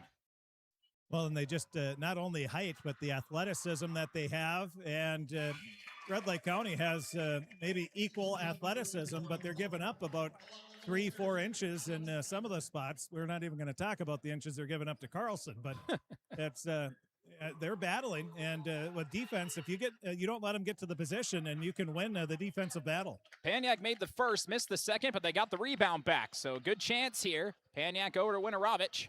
Great Winarovich drives, stops, kicks, Setterholm off the screen from Carlson. Didn't stop Will Giesecke. Over to Winarovich on the right side. Winarovich steps in, dumps it off. Carlson, turn around. Good. Jake Carlson, get him in the paint. He can do that. He's got 5 points now, lead down to 4. So they get 3 points out of that possession. Now Will Giesecke move it out to Ben Gullingsrud. Right wing Connor Duden. Alex Renner's in the game for the first time for the Rebels. Ethan Johnson is back in as well. Connor Duden off the screen, guarded by Owen Widner. He's guarding him tight. Now trying to cross him over. Jump stop, fade away, baseline J, air ball, rebound by Paniak. And get the ball over to Winarovich. Dylan Widner's waiting to come back in. Here's Owen Widner. And ball stolen by Johnson. Bit of a lackadaisical pass, and it'll come back the other way. Giesecke, Winarovich on him. Move it to Duden. Contested 3. No. And a rebound by Winarovich. Good job by Paniak getting a hand in his face. Even as mentioned, a couple feet away. Winarovich now. Out to Owen Widner. Down to Carlson. One-on-one with Renner. Double team. Paniak for 3. Too strong. Winarovich fights for the rebound, but Renner comes away with it, but they're going to call a push foul. And I think that's going to go on, Red Lake County. Yep, that was Giesecke. He came in from behind. Went up for the ball. They call a push foul on that. That's Giesecke's first. Dylan Widner and Anders Thompson will come in for Setterholm and Owen Widner. This is the tallest lineup you could have right now if you're the Storm. With Winarovich, Thompson, Carlson, Paniak, and then Dylan Widner, who's open on a catch-and-shoot three, and he buries it! Dylan Widner, his first three of the game at 3 against the Falcons 2 nights ago. It's a 1-point game. Well, 6-0 run now for the Storm. Giesecke nearly dribbles it out of bounds. Gets it back, will move it over to Ben Gullingsrud. Gullingsrud to Duden. Duden to Ethan Johnson. Johnson driving in the paint. And he'll bounce pass over to Giesecke. Now has Carlson on him. Carlson drops back to Renner. Giesecke will hand the ball off. Ben Gullingsrud driving, kick out. Duden. Duden one-on-one with Paniak. Spinning. Duden left hand. No! And a rebound by Widner. Storm can take their first lead here on this possession with 7:20 to go. Anders Thompson guarded by Giesecke. All over him, and Giesecke steals it. Now one-on-one with Paniak. How's this going to go? It's a kick out to Renner. There was no foul on that. Now they got to reset. Giesecke, ball tipped, and it finds Ben Gullingsrud. Gullingsrud, step back, won't shoot, out to Duden. 7 minutes to go first half, 22-21, Rebels with the lead. Driving is Duden. Duden, tough shot, it's good. Connor Duden, nice layup. He's got 8 points, lead up to 3, 24-21. Dylan Widner will take it up the floor. Raiden Winarovich with the ball. He'll move it over to Paniak. Anders Thompson, one-on-one with Giesecke. Out to Dylan Widner. Lob it into Carlson. Carlson spinning in the paint. Left it short. And a rebound snagged by Duden. Way up ahead to Johnson. One-on-one with Widner. And Johnson gets it to go. Widner was there in front of him. That was a good job by closing that down, but Johnson gets the bucket. He's now got 10. Raiden Winarovich now. Over to Dylan Widner. Off the screen, won't shoot it. Move it over to Winarovich. Right in front of Coach Fillion. Winarovich is not going to shoot that three. It's not his game. Out to Paniak. Left wing Thompson. Thompson off a nice screen. And they're going to say it's an illegal screen. And that's going to go on Paniak. That's his second foul with 6:02 to go. Yeah, after the contact of the initial screen, Paniak kept moving. And as a screen, you got to keep those feet down. If you slide at all, that's an illegal pick, automatic call, and a good call by the official. Well, there's a substitution little snafu here, but now Shea Setterholm come back in. The Storm may be hyper aware of that. Yeah. It's 6 players on the floor. And at one point got a technical for that against the Falcons. Thankfully, it didn't come back to bite them, as both free throws were missed on that technical. Under 6 minutes to go. Rebels up by 5. They've led the whole way. Up top, Thor Thompson in for the first time today. He's going to drive, move all the way, no good. Rebound by Ben Gullingsrud. He'll dump it off. Ethan Johnson, he's been good today. Back to Thompson, had it blocked from behind. Finds Gullingsrud, tries to bank it, no. Put back, Giesecke, no. Gets his own rebound. 5th chance and a foul on the floor before Giesecke put that bucket in. Giesecke came flying out of nowhere. He looked like Delta plane coming in. I was like, who is that? Is that Michael Jordan? No, it's Will Giesecke. Final foul to give was that one for the Storm. Rebels have 1 left in this half. Into Thor Thompson. Giesecke along the corner. Owen Widner on him. Giesecke now trying to drive in. Spin move. Fade away. Off the glass. Will Giesecke. That's a pretty move there. Back to a 7-point lead for the Rebels. Raiden Winarovich. Moving inside on Thor Thompson. Peels it back. Down low, Owen Widner. Back to Winarovich.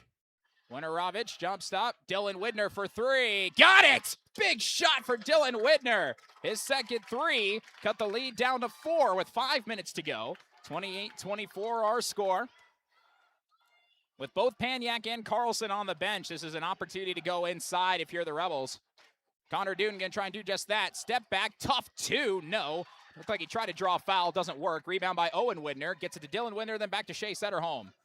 Baseline, cut off by Thor Thompson. Now he's doubled. Do they need a timeout? They don't get it off in time. Coach Setterholm thought he did. They don't call it. Giesecke muscling in, flying is Thompson. Kick out, Gullingsrud, 3. Got the bounce, and it's good. Coach Setterholm is furious. He thought he got the timeout called. They say no. 8 points for Gullingsrud, back to a 7-point lead. He's talked about in this tournament, Coach Setterholm has that next play mentality. Here's Owen Widner. Raiden Winarovich Winterovich outside to Dylan Widner. Now Setterholm. Setterholm drives, tries to dump it off. Gollingsrud read that. Giesecke able to keep it in bounds.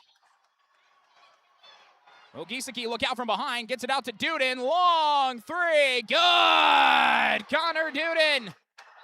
And now Coach Setterholm will call that timeout. Largest lead of the game for the Rebels. Duden's got 11, 34-24 our score. We'll take a break and be back after this on KROX.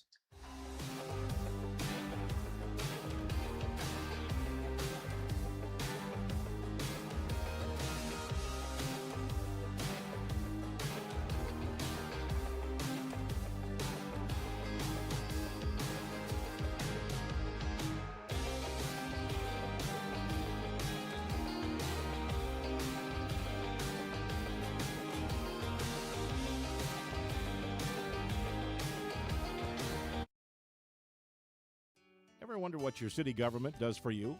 They provide police and fire protection, emergency and disaster preparation, building code and zoning enforcement, street repair, cleaning and snow plowing, curbside garbage and recycling collection, plus spring and fall cleanup weeks. They deliver safe drinking water and maintain a wastewater system. They care for 22 parks and provide year-round recreation activities. They give loans for economic development and housing. They do all this and much more with the help of your city employees. We're back at Thief River Falls in the Ralph Englestad Arena. 34-24, Rebels with the lead. What a hustle play. That was that Giesecke that dove, wasn't it? Yep. Yeah, and what a hustle play. And then they set up, and you could just feel it. As soon as the pass got to Duden, he knew, all in stride, able to hit it. And it's just little plays like that that make the difference. And so far, I would say that's really the deciding factor, is just the steals that Red Lake County has had here in the first half. That's the difference. 3:45 to go in this first half. Rebels have a 34-24 advantage. It's Anders Thompson. Both Paniak and Carlson are at the scorer's table. Defender falls down. Dylan Widner's now got it. Out to Winterovich. Has Duden on him. Back to Owen Widner. Lost it. Gets it back. Out to Setterholm. Thought about a deep three. He's got Thompson on him. Now moving in. Raiden Winterovich. Fighting forward. Tries to reverse it. No good. Fight for the rebound. Giesecke comes away with it. Winterovich is good at that. Just couldn't get that one to fall. Duden will step back three. Not this time. Anders Thompson grabs the board. Now move it over to Dylan Widner. Widner to Setterholm. Setterholm down low to Owen Widner. One-on-one with Thor Thompson. Muscling in. Now fade away. That's too strong. And Giesecke flies in to get the board. Back to Duden now. Duden moving in. Duden bobbled it. Finds Thompson. Thompson now working with Dylan Widner. Kick out Ben Gollingsrud. Try to get the cutter, didn't have it. Out to Giesecke. Will Giesecke off the screen. Crossover. Giesecke muscling in. Giesecke fade. Good. Will Giesecke. It's that to go. 8-0 run. 36-24. Thompson with the ball. Guarded by Suki. We'll move it to Owen Widner. Now Raiden Winterovich. 2:20 to go. The Rebels are doing a lot of good with the big guys just waiting to come in. Dylan Widner off the screen. Blocked on a two-point try by Ben Gollingsrud. Now Giesecke will get it off to Duden. Long pass. Open Thor Thompson. Reverse got blocked. Anders Thompson came flying in. Ball back to the Storm with 2 minutes left in the first half. Thompson will move it out to Dylan Widner. Now to Shea Setterholm. Winterovich. Back to Dylan Widner. Has Duden on him. Down low, Owen Widner. Turnaround, draws a foul on Thor Thompson. That's Thompson's first foul of the day. And to the line for two goes Owen Widner, the sophomore. Stephen-Argyle needs some points on this possession. It's mandatory, I think, here, as their big guys are about to come back in. Owen Widner at the line. Slowing the pace down here. First free throw. Doesn't get the roll. No good. Paniak and Carlson will check back in. Winterovich and Thompson to the bench.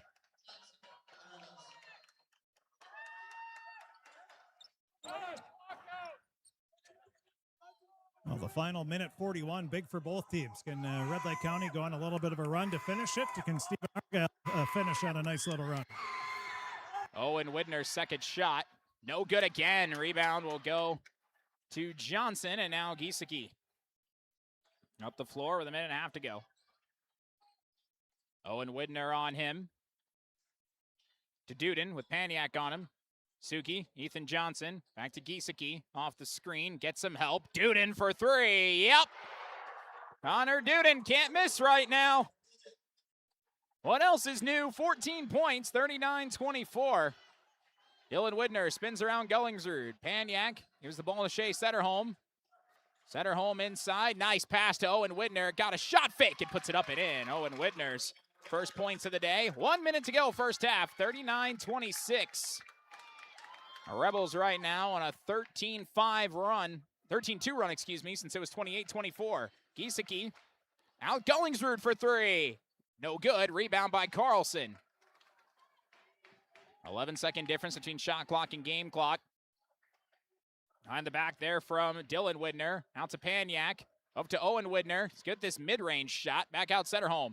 Setterholm jump stop up. No. Rebound by Duden. Shot clock turned off, but they're going all the way down to Suki. It's too far. They tried to get a little breakaway. That doesn't work. And the Storm have an opportunity to hold for the final shot.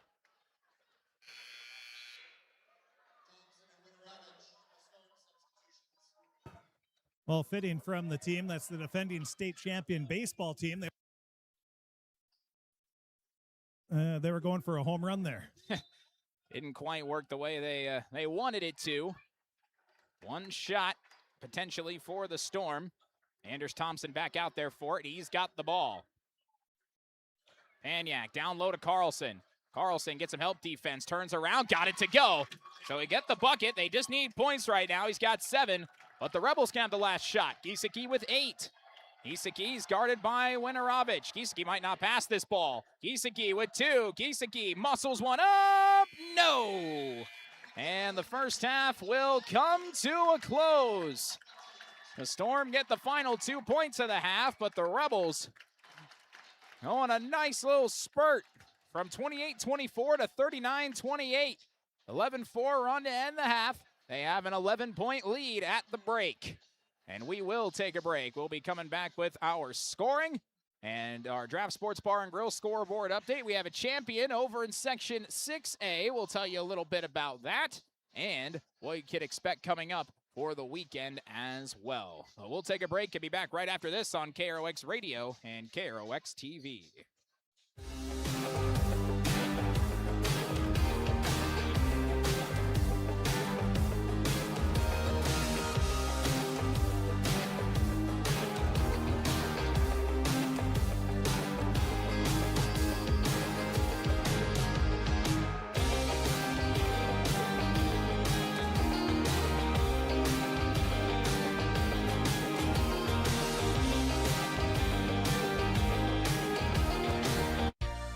For all of your automotive service needs, call Christian Brothers Ford here in Crookston.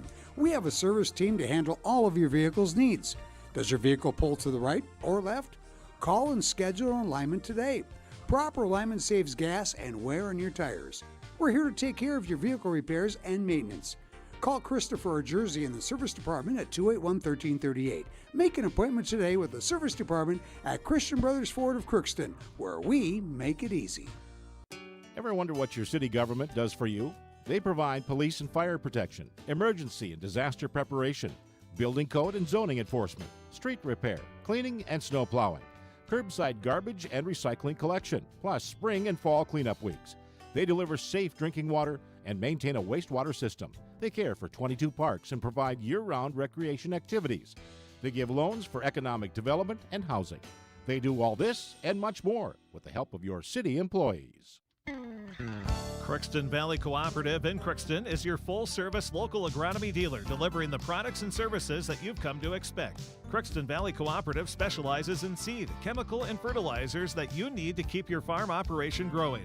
For expert advice you can rely on, give Sean, Mike, or Matt a call at 281-1178 today or stop by at Crookston Valley Cooperative, located at 1122 Fairfax Avenue in Crookston. Crookston Valley Co-op, here to keep you growing.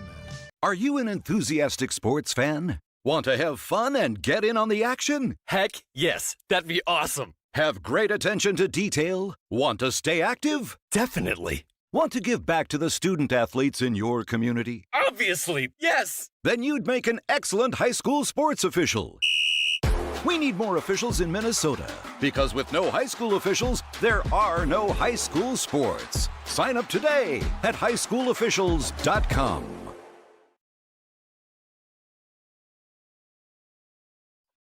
Welcome back to the Ralph Englestad Arena in Thief River Falls. We're at halftime here between the Red Lake County Rebels and the Stephen-Argyle Storm, and the Rebels have an 11-point lead, 39-28 our score. They got hot at the end of the first half, and that's propelled them to this double-digit advantage. We'll see if they can hold on to it in the start of the second half. The Rebels have only had 4 players score, but that's been all they've needed right now. Connor Duden leads the way with 14 points. Ethan Johnson has 10, and then you have 8 from Ben Gullingsrud and 7 from Will Giesecke.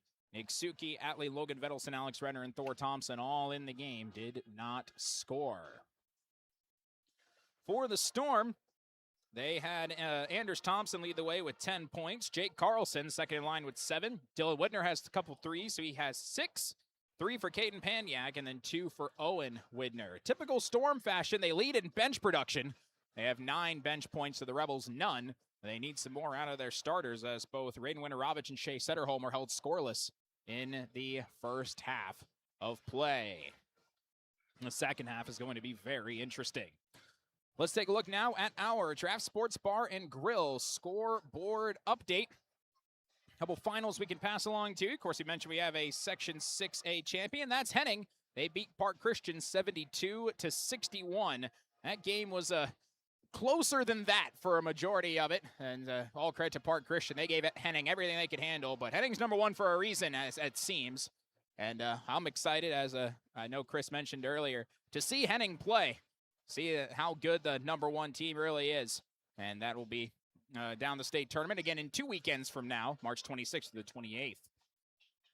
Elsewhere, Section 7A final. Cherry leads Mountain Iron Buell 32-25 right now. And 4A, Liberty Classical over Heritage Christian 73-58. And a couple other ones that haven't started yet or are starting later. In the girls' Section 8, Section 8A representative Kelleher North Ohms season's come to an end in the consolation semifinal. Lost to Mayor Lutheran 70-67. Really close game in that front, but they just could not get the win, and so they don't place in state in their first trip, but they still did represent the Northwest Minnesota area pretty well down there in their first ever state tournament run. So good job on that front. Tomorrow, as mentioned, there's a storm that's coming in down to southern Minnesota, down the Twin Cities, because, of course, since it's tournament time, you have to have nasty weather. That's mandatory. We kind of got lucky last year. There wasn't much of anything. This year, they decided we're going to bring that back in spades. And so the championships down at Williams Arena, which were originally scheduled for 6 o'clock and 8 o'clock, are now 4:30 and 6:30. And one thing we can tell you about that is that they will, one of them is going to consist of Providence Academy as they beat the Perham Yellow Jackets 72-49. So the Providence Academy, as you would probably expect, into the state final. Perham will have a chance to play for 3rd place against either Duluth Marshall or New London Spicer, which will be getting underway at 8 o'clock over at Williams Arena today. At AA 5th place game also played. Rochester Lords beat Minnehaha Academy 71-40. Later on tonight, Minnesota Timberwolves will be on the air. They're taking on the Golden State Warriors. We'll join that one at 9 unless our post-game show carries over beyond that, which it very easily could. We'll see what happens with that. But otherwise, we'll be joining that game in the 9 o'clock hour on KROX. And Twins baseball on Saturday. Some more Wild coming up. They play a back-to-back that you'll be able to hear on KROX as well. And even a noon Timberwolves tip on Sunday afternoon. We'll take a break, and when we come back, second half about to get underway. 39-28. Rebels lead the Storm. We're back after this on KROX. Your local Ace has it all, the full line of Ego outdoor power, and we're here to help. So shop in-store or online for curbside pickup or same-day delivery. With Ace, getting the Ego products you want has never been easier. Ace is the place with the helpful hardware, folks. For over 45 years, Grove Mechanical has been the trusted choice for heating and cooling solutions in Crookston and the surrounding communities. From furnace repairs to air conditioning installations, we're committed to keeping your home comfortable year-round. We're proud to support this community and all its athletes. Best of luck to the Crookston Pirates this season. Grove Mechanical is behind you all the way. Looking for some family fun? Come to Happy Joe's Pizza and Ice Cream. Sizzling hot, made-to-order pizza with all your favorite toppings. Cool off with our delicious hand-scooped ice cream. So many flavors and so much fun. And don't forget our game room, packed with excitement for kids of all ages. Happy Joe's Pizza and Ice Cream, Crookston, Minnesota. Call us or stop by today.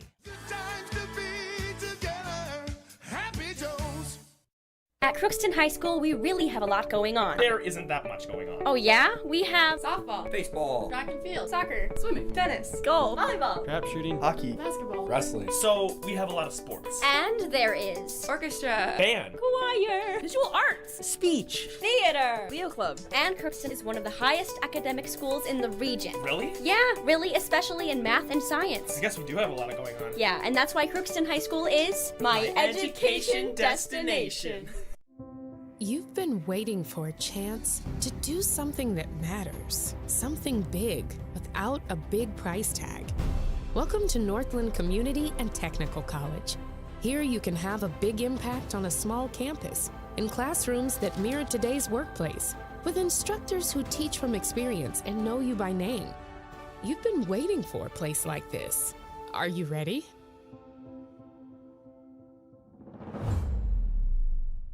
Your local Ace has it all, the full line of Ego outdoor power, and we're here to help. So shop in-store or online for curbside pickup or same-day delivery. With Ace, getting the Ego products you want has never been easier. Ace is the place with the helpful hardware, folks. Second half about to get underway here. 39-28, Rebels lead the Storm. Storm will get the ball moving left to right to start the second half. Gabe Bishop here with you, Chris Fee alongside. Let's get this second half rolling. Paniak will get it into Shea Setterholm. Out there with Winterovich, Thompson, and Dylan Widner. The Rebels have Ethan Johnson, Will Giesecke, Ben Gullingsrud, Connor Duden, and Nick Suki. With the ball is Raiden Winterovich. Over to Setterholm. Setterholm, Anders Thompson, pulls up mid-range, no. Long rebound out to Dylan Widner. Just like the first half, a second chance opportunity for the Storm to get this one started. Paniak trying to muscle on Duden, left it short. Rebound by Ben Gullingsrud. Gullingsrud. Move it over to Will Giesecke. Giesecke will hand the ball off to Gullingsrud. This is the slowest I've seen the Rebels set up an offense. Giesecke off the edge, give it off Ethan Johnson. Back to Giesecke, driving on Paniak. And down to Johnson again, but he missed the layup. And it's grabbed by Paniak. Tried to reverse, but he was so open, it just kind of popped out of his hand. And now Raiden Winterovich moves in, dish out, Setterholm, nice shot fake, dumps it off Paniak, he bobbled the ball, gets it back, tries to muscles his way in, missed the shot, rebound by Raiden Winterovich, puts it back up, puts it back in. Winterovich on the board for the first time today. Lead back down to single digits, it's 39-30. And Giesecke's got the ball. Now we'll move it to Gullingsrud. Gullingsrud to Duden. Guarded by Paniak. That's a long one. And no good. Rebound by Dylan Widner. Back to Winterovich. He wants to move quickly. Raiden Winterovich down to Paniak. Paniak crossed, intercepted. Nice play by Suki to read that pass. Back the other way to Gullingsrud. Crossover, Gullingsrud, kick out. Suki, his first three-point attempt of the day, no good. And a rebound by Giesecke. Giesecke stood up by Winterovich. Oh, and Winterovich got him on the back. First foul of the second half goes on Winterovich, his second foul of the day. Nobody in any significant foul trouble at the end of that first half. These officials I think they're doing a pretty good job right now. They're letting them play, not to an extreme level. I'm pretty okay with how they've done so far. Here's Duden trying to drive on Paniak. Now double team. Tries to get it to Johnson. Ball stolen, and Paniak got it. He'll move the ball to Dylan Widner. Over to Anders Thompson. Guarded by Giesecke. Down to Setterholm. Shea Setterholm will dribble it. Now double teamed. Out to Winterovich. He'll drive all the way. Right hand. Got it. And one. Raiden Winterovich. And that's what he's so lethal at. He can switch hands and make some pretty awesome plays. Connor Duden gets hit with his second foul. And to the line is Winterovich to try and cut this down to 6. Well, he's really come out in the second half. He is making sure that they get some more games because he's, scored the first 4 points of the half, but such a strong take with contact and finished it off. Free throw good as well. His first free throw make of the day. Now down to a 6-point lead. Nice start for the Storm in this half. Move it out to Ben Gullingsrud. Guarded by Setterholm. Back to Giesecke. Winterovich on him. Corner. Suki won't shoot it. Drive baseline. Kick it out. Gullingsrud will shoot it. No. And a rebound by Winterovich. Rebels a little cold to get this second half started. Winterovich drives. Kicks out Dylan Widner. Stops, won't shoot it, finds Paniak. Nice one-handed catch. Turns around and banks it in. Caden Paniak cuts it down to 4, and the Rebels call timeout. 7-0 run, and listen to the Storm crowd getting into it. Lead down to 4. Timeout Rebels. We're back after this on KROX. This is my farm. Don't come out here and tell me what I need. I need solutions that work and market options that are worth my time. Small town support that sees the bigger picture. A global network that empowers us. A co-op that's there for us every day. A 7-0 run for the Storm to start the second half. I'm ready to roll. More water. Thank you, Wayne Fulkerson, up next to me. Drop tier delivery service. Here's Will Giesecke trying to drive straight in. Gets stood up by Winterovich. Out to Suki. Suki to Gullingsrud. Gullingsrud to Duden. Has Paniak on him. Off the screen, Connor Duden. Tries to drive. That's a carry. Turnover. Back the other way. The Rebels are trying. They slowed down a bit. And that's kind of playing into the Storm's hands, because when they play a bit slower and set things up, the Storm can be pretty lethal. Here is Winterovich with the ball. Raiden Winterovich drives, hands the ball off Shea Setterholm. Up top, Caden Paniak. Connor Duden on him. He'll move it to Dylan Widner. Winterovich now. Back to Paniak, right wing. Up top, Setterholm. Pass was behind him, makes a nice catch. One-on-one with Giesecke. Move it out to Paniak. Shot clock down to 13. Dylan Widner. Winterovich, now Setterholm. Setterholm, Anders Thompson. He'll drive, move all the way in, missed the shot. Nice rebound by Connor Duden. Good box out on Caden Paniak. Now Ben Gullingsrud. Setterholm on him. Over to Duden.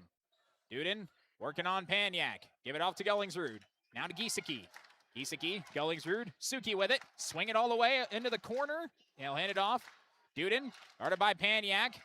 Standing him up. Good job by Paniak. Jump stop. Dude doesn't have anything. Out to Giesecke. Giesecke in some trouble. Shot clock down to 7. Works around. Throws up a crazy shot, and it goes! Will Giesecke trying to draw a foul, but he gets it to go. And it's 41-35 with the ball now. Setterholm gives it off to Winterovich. Winterovich guarded by Giesecke.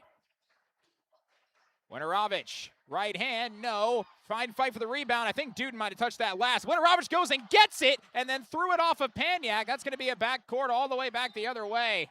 I think Paniak thought that Winterovich was going to let that go. He does not. Turnover, an opportunity now for the Rebels.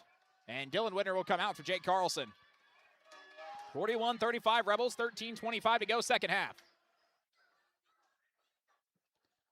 Giesecke slowly walking to where the official is to inbound this ball. Winterovich not really guarding the ball. Lob caught by Gullingsrud, and he puts it up and in. Good play by Ben Gullingsrud. He's got 10 points. 43-35, back to an 8-point game. Assistant coach is trying to get the Rebel fans to stand up. Not working right now. Here's Setterholm. Up top, Paniak. Winterovich. He'll drive. Jump stop. Now he's surrounded. Oh, what a pass. Finds Carlson in the corner. He's not shooting that. He'll move the ball out to Thompson. Back to Winterovich. Down low, Carlson.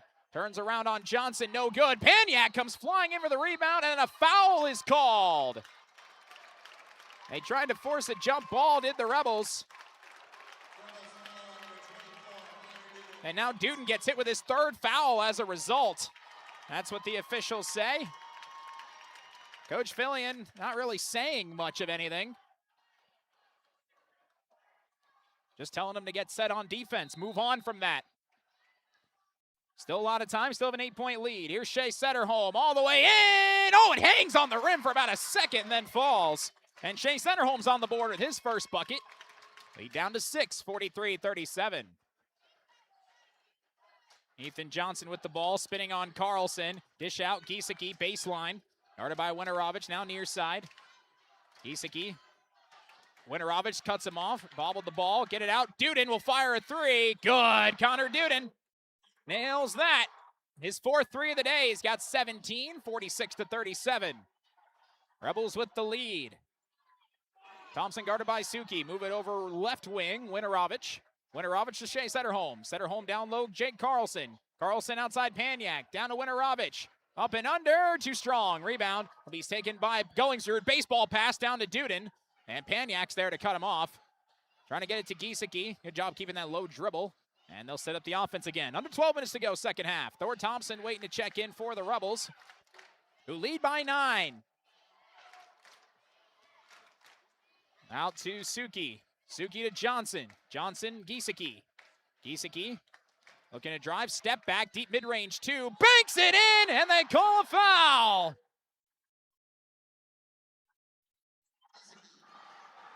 On Winterovich, his third. And now the Rebels are back up by 11 and will make some substitutions. Boy, as Giesecke made some tough shots here, well, in the first half, but especially he's had two extremely high difficulty shots, finishing them off this time, getting fouled, knocked to the ground, and what a play there by Giesecke. Third foul on a jump shot today. Giesecke missed the free throw. Thor Thompson's there to get the board. Fight for it. Jump ball. Possession arrow to the Rebels. And now the Rebels are upset because it's not consistent as to what the last jump ball was, where Duden got hit with a foul on it. Well, and Thompson couldn't believe it. He thought he thought he was fouled, and then I don't know if he was just so upset his hands went up and down, or if he was telling the crowd to get louder on the booze. It worked though. Yeah. They did get loud on that. 11 and a half minutes to go. Now the officials are coming over and having a conversation. Might be a question on the shot clock, maybe. Well, nope. since yeah, looks like it. Either shot clock, I think. And everything's good. Yep. There was no change of possession, so it's not a live ball turnover reset, so it's just what it was off the missed free throw because the Rebels keep possession. Here's Giesecke. Good job by the officials getting that right. Oh, nice crossover. Now driving. Giesecke forces. Oh, my goodness, that one also went down. Yeah, Will Giesecke making these tough shots. Rebels up by 13 at 50-37. He saw Carlson there, had to hang in the air a second longer, and then as he was going down, he put it up off the glass. Duden nearly steals this ball. Now Paniak moving in, lost it. Back out, Dylan Widner. Baseline, Paniak, open three. That's wedged off the side. It's grabbed by Owen Widner. Out to Dylan Widner for three. Off the side of the backboard. Gets his own rebound. Kick out Shea Setterholm. Setterholm spinning on Giesecke, and are going to call blocking foul on Will Giesecke. In the last two games up to this one, Red Lake County gave up 9 points in the second half. And then in the semifinal game, they only gave up 15 points to the Northern Freeze. The second half, pretty much most of the year, has been their half, and that seems to be the case right now. Lob went over the head of Paniak, and it's whacked out by Paniak. Good job by Ethan Johnson. Letting that ball go. He saw Paniak kind of wind back as he wanted to hit it off of him, and Johnson pulled off. The Storm have already scored 9 points in this half. I think Paniak thought that Carlson was going to be following and come up, so he sort of tried to tap it to him, but nobody was moving. Here's Giesecke. Ordered by Paniak now. Which means they have Owen Widner on Duden. Here is Duden. Widner on him. Duden slowing the pace down. Now we'll look to drive. Connor Duden straight ahead. That was blocked by Carlson and then got hit from behind by Thor Thompson. So Thompson gets hit with his second foul of the day. And we'll give the ball back to the Storm, who trail by 13. Well, Thompson's doing a good job battling, and that's not a bad foul. He's trying to be physical and make sure that Carlson, he's trying to get around Carlson, and with those long arms, that's tough to do, but that's a foul you'll take. Aggressive foul. 10:15 to go. Setterholm guarded one-on-one by Ben Gullingsrud. Now gets a screen. Move it over to Carlson. Thor Thompson all over him. Back to Owen Widner. Now Thompson on him. Owen Widner spinning around him. Paniak. Hit it back out. Setterholm. Nice shot fake. Down to Paniak again. Trying to muscle his way through. Had it knocked out. Here comes Giesecke. On the move, Will Giesecke. No look pass. Thor Thompson lost it going up.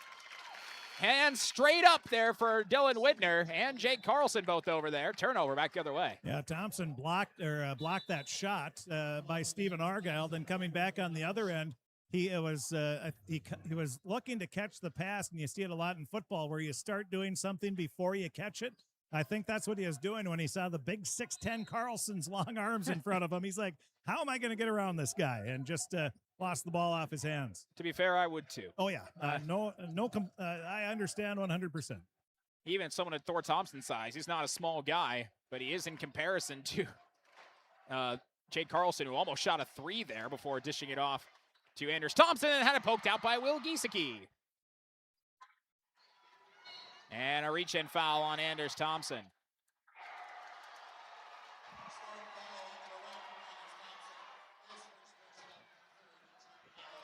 Just the third foul of the half for the Storm, with 9:25 remaining.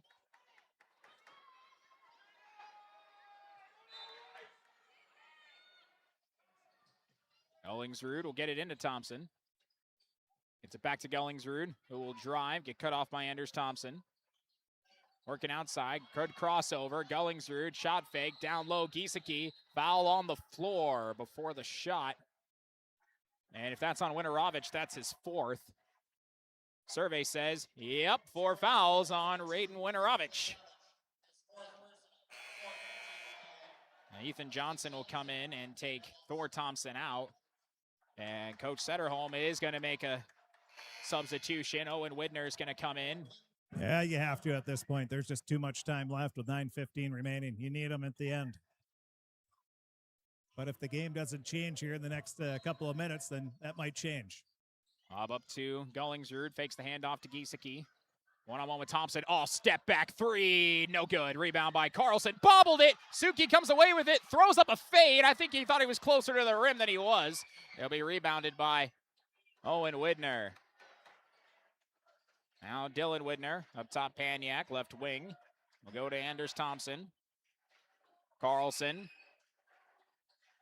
Back, gets it right back. One dribble, moves in, lays it up and in. Jake Carlson's having a good day. He's got 9 points, a couple of blocks. And Coach Setterholm will call a timeout. And it'll be a 30-second timeout. We'll take one as well. Rebels lead by 11. Take a break and be back after this on KROX. Hi, I'm Dr. Angie Smith, optometrist at the Crookston Eye Clinic and Foston Eye Clinic. We aim to provide high-quality products to our patients, things that we use ourselves in treating our own dry eye or coatings that we like to use on our own glasses. We offer myopia control contact lenses for children, which are soft contacts that not only correct their vision, but are designed to slow the progression of their nearsightedness. The eyes lead the body, and we are passionate about helping the eyes be safer, sharper, and faster.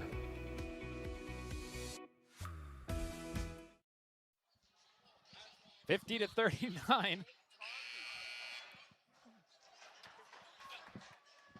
50-39. Rebels with the lead over the Storm. Full house press box up top. That's where myself and Blake Fee are. Chris Fee down courtside. I don't want to hang out with that riffraff up there. And you've got all the space in the world, which is pretty nice. 8.5 minutes to go. Connor Duden with the ball, guarded by Caden Paniak. Works around him, now tries to drive on him and gets it to go. A little hesitation got Paniak to move a bit faster than he wanted to. 19 points. And there's a blocking foul by Ethan Johnson. That's his first foul of the day. There's been several times here in the last few minutes where Stephen-Argyle, they've tried to get the ball on whoever Duden is guarding, trying to have him pick up that next foul. That'd be number 4. But I think they're going to try to go away from that and just try to get the best basket possible. I can understand that. I also wouldn't be surprised if Philly had left him in, especially with 8:20 to go. Even 4 fouls doesn't actually do anything. And now it's Dylan Widner. He'll give it off center home. Carlson, Paniak, all the way around to Thompson. Back to Paniak, dropped it. Hangs his head. He knew he dropped that one. Turnover back the other way. You know, we talk about Nick Suki. He had the school record 9 3-pointers. All these guys can shoot for Red Lake County, but it's their defense that is the difference maker. They just mentally and physically wear you down as the game goes along. Here's Giesecke to the low block, up and under to Gullingsrud. Paniak knocked it out. Good play by Carlson to be there and grab that. Great help defense by Paniak. Paniak's been very good in his own right. They aren't really going after him very much. And here comes Duden with a steal, being chased by Paniak. One-on-one. Duden counted and one! And the most vocal I've seen Connor Duden in a long time. Screaming back at his bench after making that play. Gets the foul on Paniak, which is his 3rd, and a chance for a 3-point play. Connor Duden is so good with his control after contact. He takes it to the basket so strong and is able to finish that off while he's in the air getting run into. He does that better than I've seen any high school kid in Northwest Minnesota in many years. Missed the free throw. Carlson nearly turned it over. They said he did not step out of bounds before he got rid of the ball. The student body of Red Lake County disagrees. I wonder why. Here's Thompson for 3. No. Rebound by Giesecke. He'll slow the pace down. 7:20 to go. Winorovich is about to come back into this game with 4 fouls. Giesecke guarded by Setterholm. Crossover. Giesecke won't pick the 3 as his first shot. Move it over to Duden off the screen. Duden with Paniak on him. Wants to get a screen from Thompson. He might shoot a long one here. No, he'll drive, get cut off. Now off another screen. 5 on the shot clock. Duden all over. Finds Gullingsrud. A long bomb is good. Ben Gullingsrud delivers a dagger right there. It's an 18-point lead. Thompson will look to drive in. Tough layup, draws a foul on Giesecke, who can't believe that foul's on him. And to the line goes Anders Thompson. What makes Red Lake County so good? That last play. Wear down the shot clock down to the final 2 seconds. Gullingsrud catches it, and as soon as he catches it, he's already in position to take the shot. It's a little lower pass, able to bring it up quickly, get the shot off before the defender can get close to him, and he buries it. Nothing but net as the shot clock expires. Free throw no good. Giesecke is still trying to plead his case to the officials. A lot of these, as Carlson goes back to the bench, you tend to see that sometimes out of Red Lake County, as that second free throw is good for Thompson. Well, if you're a captain, you can talk to the official, and as long as you do it respectfully and, hey, this is what I'm seeing, this is what's happening, the officials have no problem hearing from you, as long as you do it respectfully, and that's what Will was doing there. Yep. Here comes Giesecke all the way in, and it's good. Winorovich backed off. He didn't want to commit that 5th foul. The Rebels know that. Giesecke's up to 15. They're in control right now. Center home. Out to Thompson, trying to drive. Find Paniak, was behind him, gets it back. Working on Thor Thompson. Kick over Dylan Widner. Off the screen. Now it's Thompson on him. Back down Paniak. Ball kicked and stolen by Gullingsrud. These guys just take your hearts. They weren't even favorites coming into this tournament. I think Fertile Beltrami might have been the favorites, at least in the very beginning. They were seated that way. Stephen-Argyle beating the last time around, but sometimes it's the hottest team as Giesecke was short on a pull-up jumper. Rebound by Dylan Widner. Approaching 5.5 minutes to go. And it is Anders Thompson. He'll give the ball to Shea Setterholm. Setterholm will move it over Aiden Winterovich. Winterovich will move the ball back to Thompson. Thompson, cross-court pass, Setterholm, nice shot fake around Gullingsrud, drives in, dumps it off Winterovich, trying to draw some contact, gets it to go. So he gets that bucket. Winterovich up to 7. And a timeout called by Stephen-Argyle, who trail by 17 with 5:10 to go. We'll take a break and be back after this on KROX. I don't think that everybody wants to lead necessarily, but everybody wants to be a part of a team, and I think we provide that. Blaine Vanosic, I've been at Zavrals for, this is my 23rd season. My dad is an extremely hard worker. I wanted to be like him. I wanted to work, honest work, and provide for my family like he does, and just live a comfortable life. And I found that here at RJ Zavril & Sons. It feels great.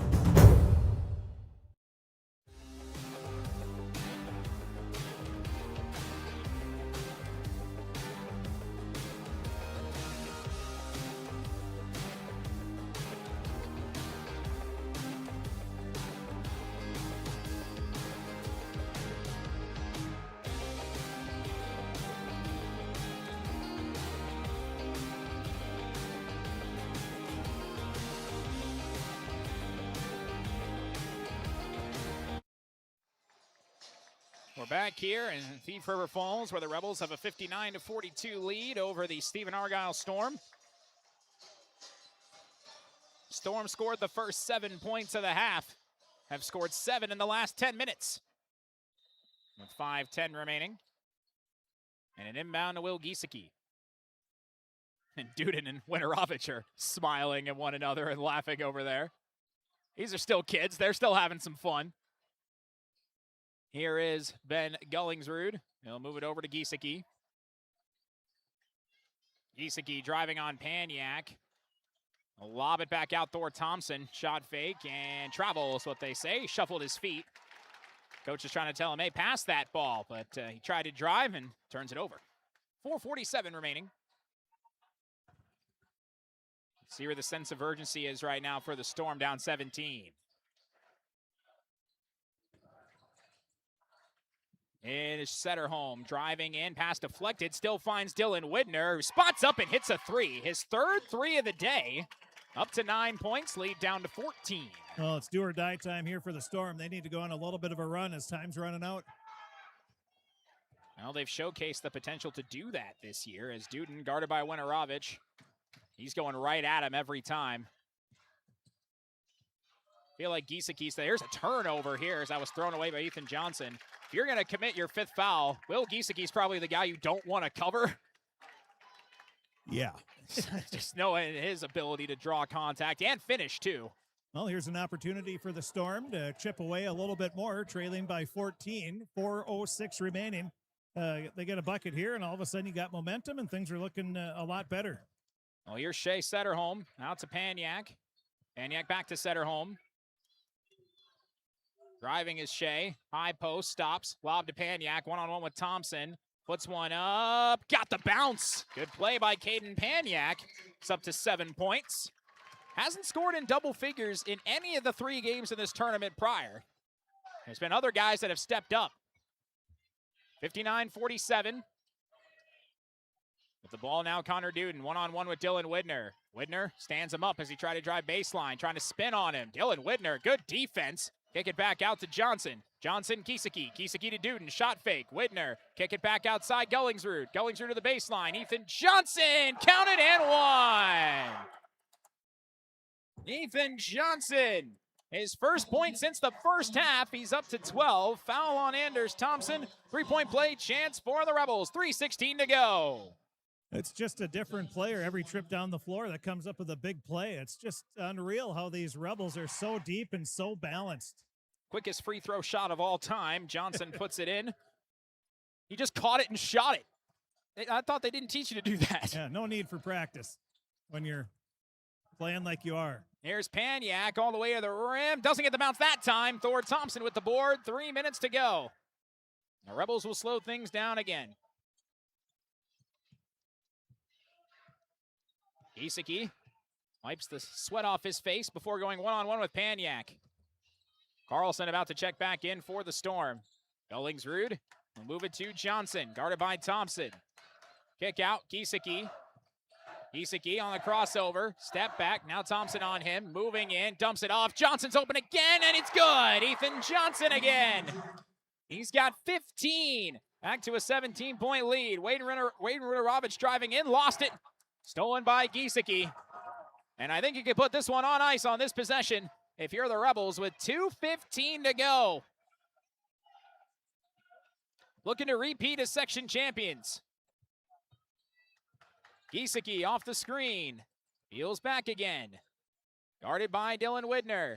Trying to work around him. Giesecke. Oh, what a move! Will Giesecke fake the pass and then lays it up and in. Under 2 minutes to go. Rebels up by 19. Jay Centerholm will move it to Winerovich. Dylan Widner. Down low, Paniak. Paniak, kick out. Winerovich trying to drive, right hand. Oh, pretty English on that. Spun that up and in. Winerovich is so good with switching hands. It's always fun to watch him play. He's got 9. 66-49, but a minute and a half to go. And the Storm aren't really hyper-aggressive on fouling right now. Both teams with 6 fouls to give. They're peeling back, and I think the writing's on the wall right now with a minute 20 to go. And keeping this pace slow. And the Rebel fans sense that. Connor Duden with the ball and 10 on the shot clock. I don't know if the Rebels even want to take a shot on this possession. Looks like they're going to. It's Giesecke again. Oh, a spin 360 pass! Thompson missed the shot, and a foul going the other way. Oh my goodness, Will Giesecke. That was disgusting, and too bad they couldn't get it to go. And for those of you older like me, disgusting is good on that one. I do apologize that what am I, Gen Z? Is that what I am? It's Thompson, he just ruined the highlight film. But Will Giesecke came back to Gollingsrud. He is walking back, and he just gives a wow. Even he was surprised by that one, and Gollingsrud just smiled. Giesecke committed a push foul, so it's a 1-and-1 for Dylan Widner, and he missed the free throw, and Giesecke comes away with the board. Rebels are all standing up. Rebel fans are 1 minute left in this section championship. And I can tell you what, the Rebels, I can say the Storm didn't really beat themselves. There was just a better team here as Coach Fillion is going to call a timeout. And listen to this crowd. With under a minute to go and hugs all around for the starters. Giesecke, big smile on his face. Connor Duden. And as subs come in, they'll do a full 5-player swap, and the Rebels know that a second trip to the Twin Cities is right in front of them. Grandpa Fillion getting hugs by everybody. And Nick Suki will check back in as well, but we're going to have 5 new players in and a lot of hugs on the Red Lake County bench. Everybody hugging each other, the student body celebrating. And just a quick note to Red Lake County fans, if you're looking to make hotel reservations in the Twin Cities, they don't play for another week yet. Hey, you could get it for cheaper if you get them now. Well, I'm saying you don't want to get them for next weekend because the tournament isn't until the 25th through 28th. That is There's correct. a week off. Here is Suki. Move the ball over to Lundeen. Lundeen to Mason Williams. Williams, the ball, Benji Bramer. Down low, Powers. Shot fake, get a foul. With 35 seconds left. And hey, Nate Powers could be only the 5th Rebel scorer in this game. They've only had 4 players score all 66 of their points. And maybe Powers can join in on that fun here. 2 shots now. First free throw is good. Yeah, get him on the board. Nate Powers, the junior, going to be one of the seniors trying to carry the torch into next year for the Rebels. Makes them both. 68-49. And ball with Anders Thompson. And try and run another play. They've scored 21 points in this half. Thompson open for three. It's good. Anders Thompson drills it. And now a timeout called by Coach Setterholm, and he's going to let the Storm fans cheers their seniors make their way to the bench and have a conversation there. 68-52. Anders Thompson now up to 14 points. And the Rebels are good at wearing teams down. Oh, they're just so good defensively, and then it seems like they just take advantage of every offensive when that momentum, they get that defensive stop. Next thing you know, it's almost guaranteed they're making the basket on the other end. It's it's amazing what they are able to do. That and a pleasure to watch. Here is Suki. He'll move it up the floor. Shot clock is turned off, but hey, one of these other reserves might get on the board here. It's Powers with it. Back to Suki. Suki weaving through the defense. Outside Williams. Williams drives. Williams in and out. And a putback no good, but it doesn't matter. The clock expires, and for the second year running, the Red Lake County Rebels have won the section tournament and will go and represent Section 8A in the Minnesota State Boys Basketball Tournament. And Shakes lines now forming. And that is a fantastic Rebel performance to improve to 28-3 on the season. And this senior-loaded team, more so than other squads, they have 8 of them on this roster, will get a second chance. Third place last year, and an opportunity to get up to the top of the state this year. What a season by the Stephen-Argyle Storm. They were fantastic and just an outstanding team. And if they're, well, I would say almost any other section, they're probably going to state as well. But this year they just ran into the buzzsaw that is the Red Lake County Rebels. And the Rebels really didn't come into the tournament as the at least team that looked like they were in the best form. The Storm had beaten them a matter of weeks ago, but you get hot at the right time. That's exactly what the Rebels have done. Oh, and their only loss up to the back-to-back losses was to East Grand Forks before they lost to Stephen-Argyle and then Fertile Beltrami. And I would guarantee those two losses probably gave them a little slap across the face. Yep. And the Rebels said, all right, time to hunker down. And they know they've been through it before. It doesn't matter till sections, but they started they turned things around.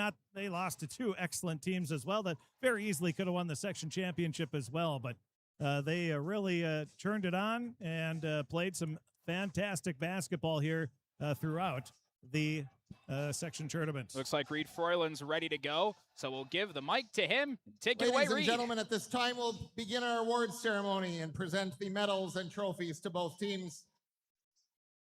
First, a thank you to all of the fans throughout these 2 weeks of the girls and boys basketball tournaments for your support of Section 8A basketball and high school activities in Northwest Minnesota.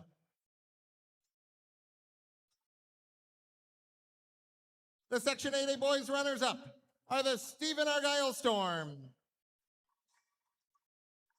Would representatives of the official squad please step forward as your name is called to receive your runner-up medal. Number 1, Anders Thompson.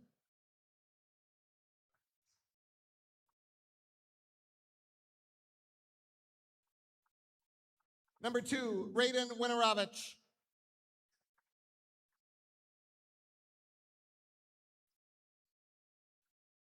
Number 3, Sammy Durand.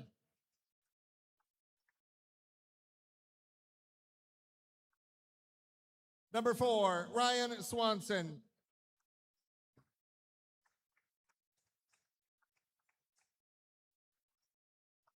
Number 5, Kellen Johnson.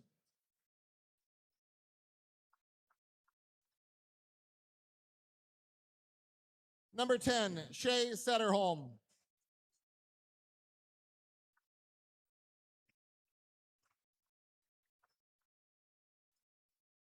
Number 11, Angel Martinez.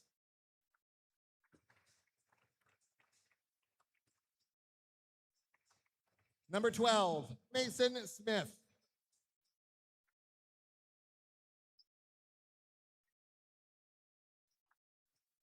Number 14, Ashton Setterholm.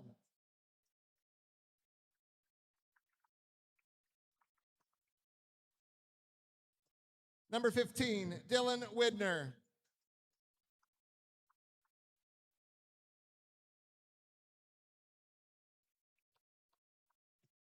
Number 21, Liam Kasparovich.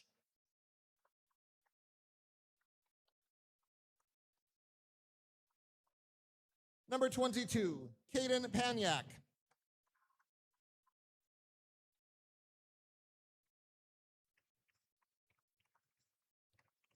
Number 23, Jake Carlson.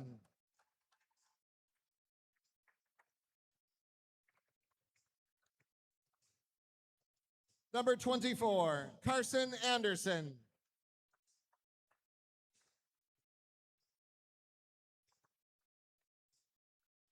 Number 30, Broden Shapansky.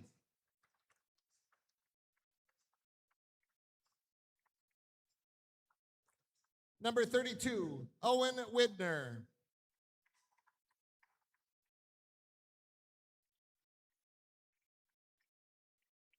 Number 33, Jackson Kazmierczak.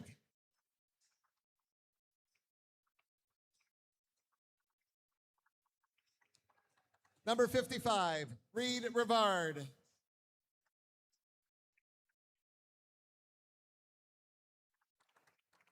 Student manager, Robert Brewer.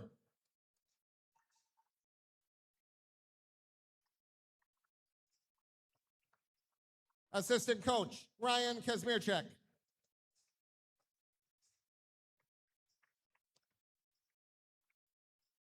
Assistant coach, Ryan Anderson.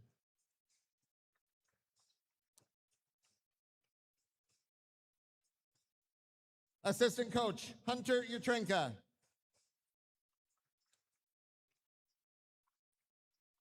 And head coach, Reese Setterholm.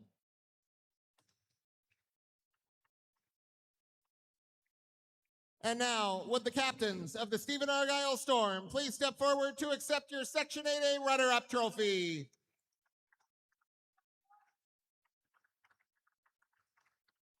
Congratulations, Storm, on an outstanding season.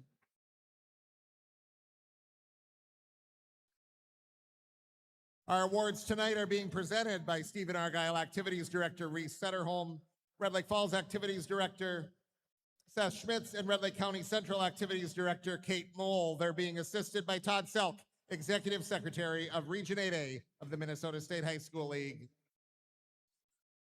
The Section 8A champions are the Red Lake County Rebels.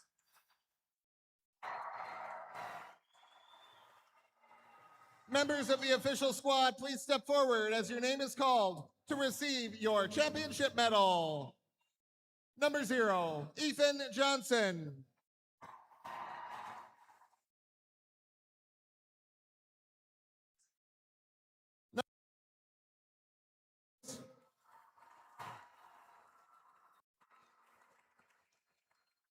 Number 2, Gunnar Halverson.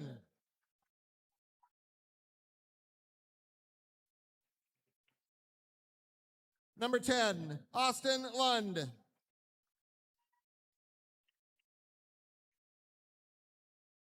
Number 11, Dylan Lundeen.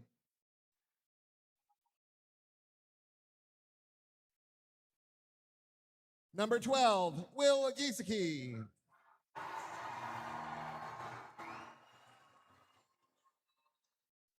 Number 15, Ben Gullingsrud.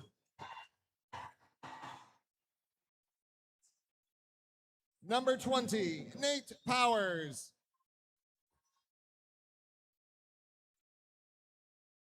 Number 21, Atlee Vedelson. Number 22, Logan Vedelson.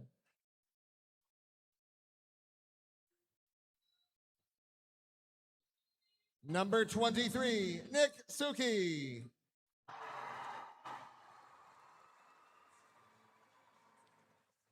Number 24, Connor Duden.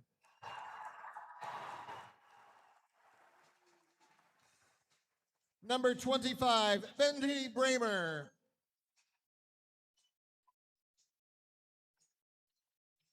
Number 30, Alex Renner.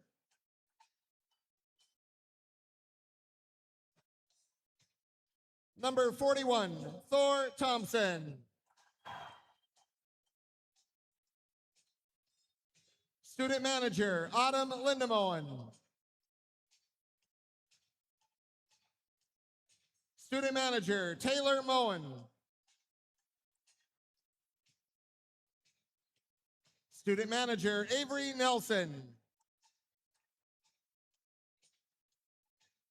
Student Manager, Leah Pollen. Assistant Coach, Randy Huey.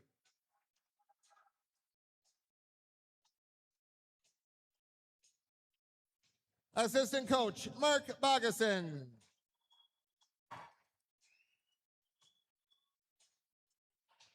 And Head Coach, Steve Fillion.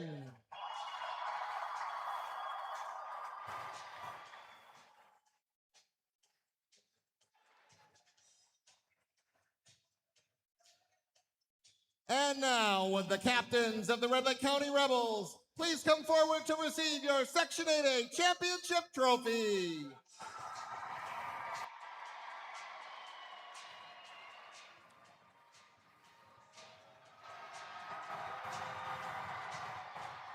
The Rebels will represent Section 8 in the Minnesota State Class A Boys Basketball Tournament with the quarterfinal round on Thursday, March 26th at the Target Center. Semifinal and championship games on March 27th and 28th at Williams Arena. This concludes our awards ceremony. Thank you for your attendance at this year's Section 8A Boys Basketball Tournament. Remember to buckle up and drive home safely. Public address announcer Reed Froyland doing a fantastic job. We appreciate him for both finals being able to take care of our post-game reading. We appreciate that immensely out of him. He has been fantastic. We're going to get the team picture here. We'll run through the scoring while we do that, and then they'll proceed to take the nets down. Only 5 scores for the Red Lake County Rebels in this game. 21 points for Connor Duden to lead all of them. Will Giesecke had 17. Ethan Johnson with 16. And then 12 for Ben Gellingsrud. And then 2 for Nate Powers. The only bench scorer on the day for the Rebels. For the Storm, they were led by Anders Thompson at 14 points. 9 points apiece from Rain Winterovich, Dylan Widner, and Jake Carlson.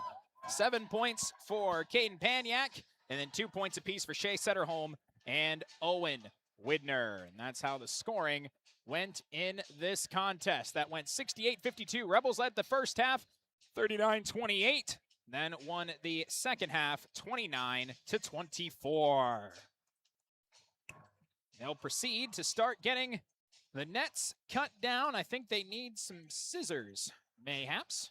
Yeah, that's always a helpful thing to have. Yeah, I don't know. Do they have them? I'm not sure. Or maybe they're just waiting for the go ahead. They get this net cut down here. But no matter the case, yep. Oh, they do have a scissors. They're just. No. I'm not sure what the 2 employees of the RELF are talking about. They were having such a good conversation. They forgot to give them the scissors. Yeah. And deep conversation. Honorary deep thoughts first with Jack Handy. Honorary first cut. Ethan Johnson and the Rebel fans and students are down there and supporting them. Amazing job for all of them. And we got Ethan Johnson who's going to go down with Chris V courtside. And I am here with Ethan Johnson. Ethan, how does it feel? Feels great. It feels great to go back to back. Guide us sort of through the game. You got off to a quick 5-0 lead, and you had the lead for the entire game, but they made some runs at you. How did that first half go for you? We knew they were a good team. They could shoot well. They're kind of like us. They're pretty athletic. So we knew it was going to be a battle all night, and we just wanted to stay with them. You know, make shots. We're going to miss shots. They're going to make shots. We're going to miss shots. I think we did all right. you were able to go on a big run, 17-3 late in the first half. And what was the difference there in the final minutes of that first half? I think we just got settled in, got our original shots to fall, and I don't know, the ball's just going in. You had some big buckets too. Were you feeling pretty strong out there? I just play my game. I play my role. Points come. When you hit that first three that you had, were you feeling pretty good at that? Yeah. How important is it to get that when you get that first shot, especially in a big game like that? How nice is that? Oh, it's huge. You hear the crowd roar, their sigh of relief, from the parents. Or okay, they're ready. They're coming. Yep. How about the crowd? That was another huge crowd of the Rebel faithful, and that only helps you, doesn't it? Yeah, I told Mark Bogason before the game it's always a home court advantage when you have our crowd. They do a good job. At halftime, what was the message? Stay in the game. They're gonna come back. They're a good team. You gotta stay strong. How are you able to wear down all the teams that you do in the second half?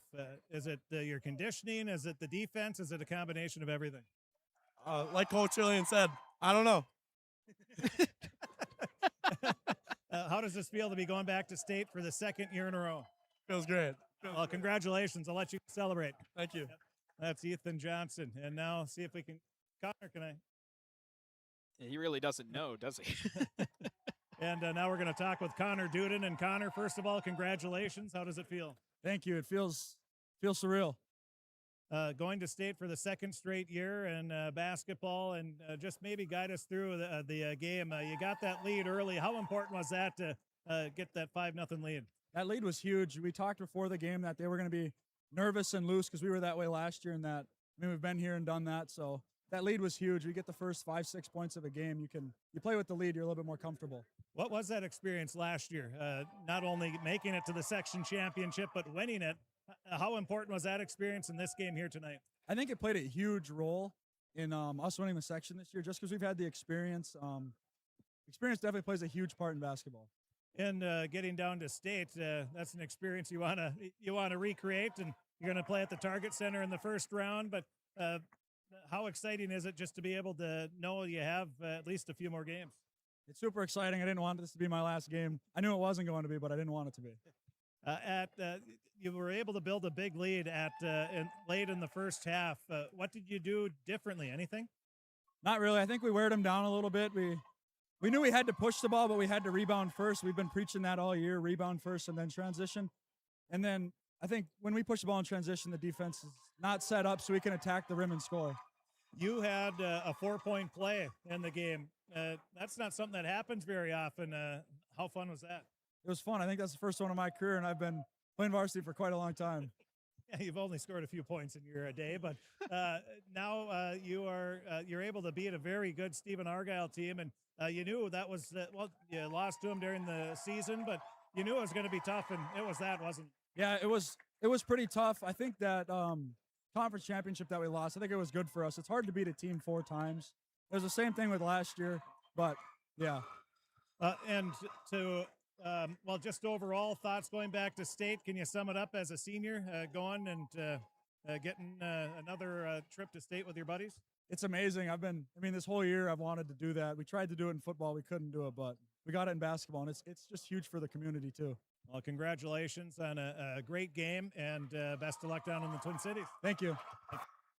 That's Connor Duden, and there's Coach Huey. He makes one cut, and Coach Steve Fillion is going to be making the next cut. We've got the camera on him as he'll make the climb for the second straight year and to a raucous crowd. 52 years of coaching. This will be his 4th trip to state. That tells you how tough it is to get to the state boys basketball tournament. And a great coach like Coach Fillion. Oh, I'm always a big Fillion fan ever since I met him. He's a wonderful guy, amazing coach, and few guys, 4 out of 52. Oh, here come the fans. Their blackout theme. There's a Coach Huey cutout leading the way.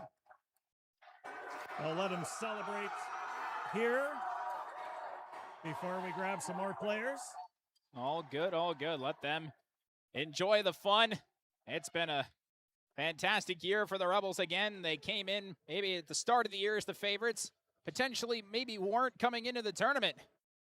Could have given that claim to the Falcons mayhaps, but this time around it goes the way of the Rebels. And before we get to players, let's send it down to the head honcho. We are with the head coach of the Red Lake County Rebels, Coach Fillion. And Coach, congratulations on making a return trip to state. And how does it feel? Feels great. A lot of fun. Kids played hard tonight. Let's talk about your team. You're able to build that early lead, and you kept the lead the entire game. They battled back to get within one several times, but you're always able to make a big stop or a big bucket, and that's just sort of what you've been doing here for the past several years. Yeah, at halftime we're up 11, and we like to make the first 6 points the second half, but that didn't hurt. They got it down to 6, so we got a little worried there, but then the kids came right back and got her back up to double digits, which was huge. Tell us about that first half. You're able to build that big lead. I think it was a 17-3 lead over a 6-minute span at the end of the half. And how important was that to your victory? That was huge. I think we got up 15, hit a couple big shots there, and if we could have, we could have got a stop and then maybe another score up 17 at half would have been a little more comfortable. But they hit a couple at the end, and then to start second half, they narrowed it down and made it nervous for us guys. But our kids play defense hard. You're known for you can shoot the ball, and Connor Duden, Will Giesecke, the entire team. You're just so solid offensively, but it's really your defense that is the difference, isn't it? I think so. When we play defense, and then the shots go in the basket, those 3-pointers, and the defense just totally picks up after that. So it's a combination of both. I mean, we have a good offense, but our kids really focused on defense in practice. Connor Duden had a 4-point play. You had a couple 3-point plays, and your players are so strong, and you can tell they spend some time in the weight room. They're pretty muscular, but just the way they finish and through contact is so impressive. Yeah, they are strong. I mean, they're seniors. I mean, just growing older helps, but they do get in the weight room, as you can see, and put on some muscle, and a little quickness comes with that too. So, yeah, the strength is a big thing. I mean, they're solid. They play 3 sports, most of them, and it's just a really good bunch. When they went on that 7-0 run to cut your deficit down at the beginning of the first half, as you said, you like to score the first points. They did that, but it seemed like almost the guys just took that to heart and really I don't want to say refocus, but really buckled down. Yeah, and when they got it to 6 there, we really needed a bucket bad, and then we got one, and then I think they might have got one too, but then we hit 2-3 and got some stops, so that was the turning point. And then I think we were up 11 or something, 14, and somebody hit a 3, and that was huge. In the second half throughout the season, but also in the tournaments, you held in the quarterfinals, you held your opponent to 9 points in the second half. In the semifinals, 15 points. This one, I think it was low 20s. What is the difference between the first half and the second half in most of the games you played? I don't know if it was you or who else asked me that the other game, but I still don't know. Yeah, I think we kind of wear people out, but we didn't go too deep in the bench tonight, but our normal subs understand that, and they were team players, and they really wanted to win, so it was a fun game for us. To quote Ethan Johnson, Coach Fillion doesn't know. I asked him the same question. I don't know much of anything, but anyway, it's fun having these kids. It's easy. Let's talk about the crowd, just the support last year, both obviously football, but basketball and the section tournament at state, baseball, the target field, and the section tournament. Your crowd is so awesome. They are amazing. I mean, like you said, football, volleyball, hockey, basketball, cross country had some kids that were really good. Track is good. Golf, softball, baseball, obviously, and it's just the school spirit in the 2 schools is just outstanding, and it just helps so much for kids' spirit to play the game and try to play as hard as they can all the time for their community. Is this the second time in your career that you're going back-to-back state tournaments? Who knows? I don't know. Can't remember. Can you sum it? How does it feel be going back to state, especially with this group? We talked about this last year. You have a grandson on the team, which probably makes it even a little sweeter. Oh, absolutely. I mean, Ben's a hard-working kid, and I'm really proud of him. And it is exciting having a grandson on the team, and hopefully the rest of the players are okay with a grandpa on the team as well. Well, they said that they're playing for Grandpa, so. I don't think so. Just overall thoughts. So what can you say about these guys?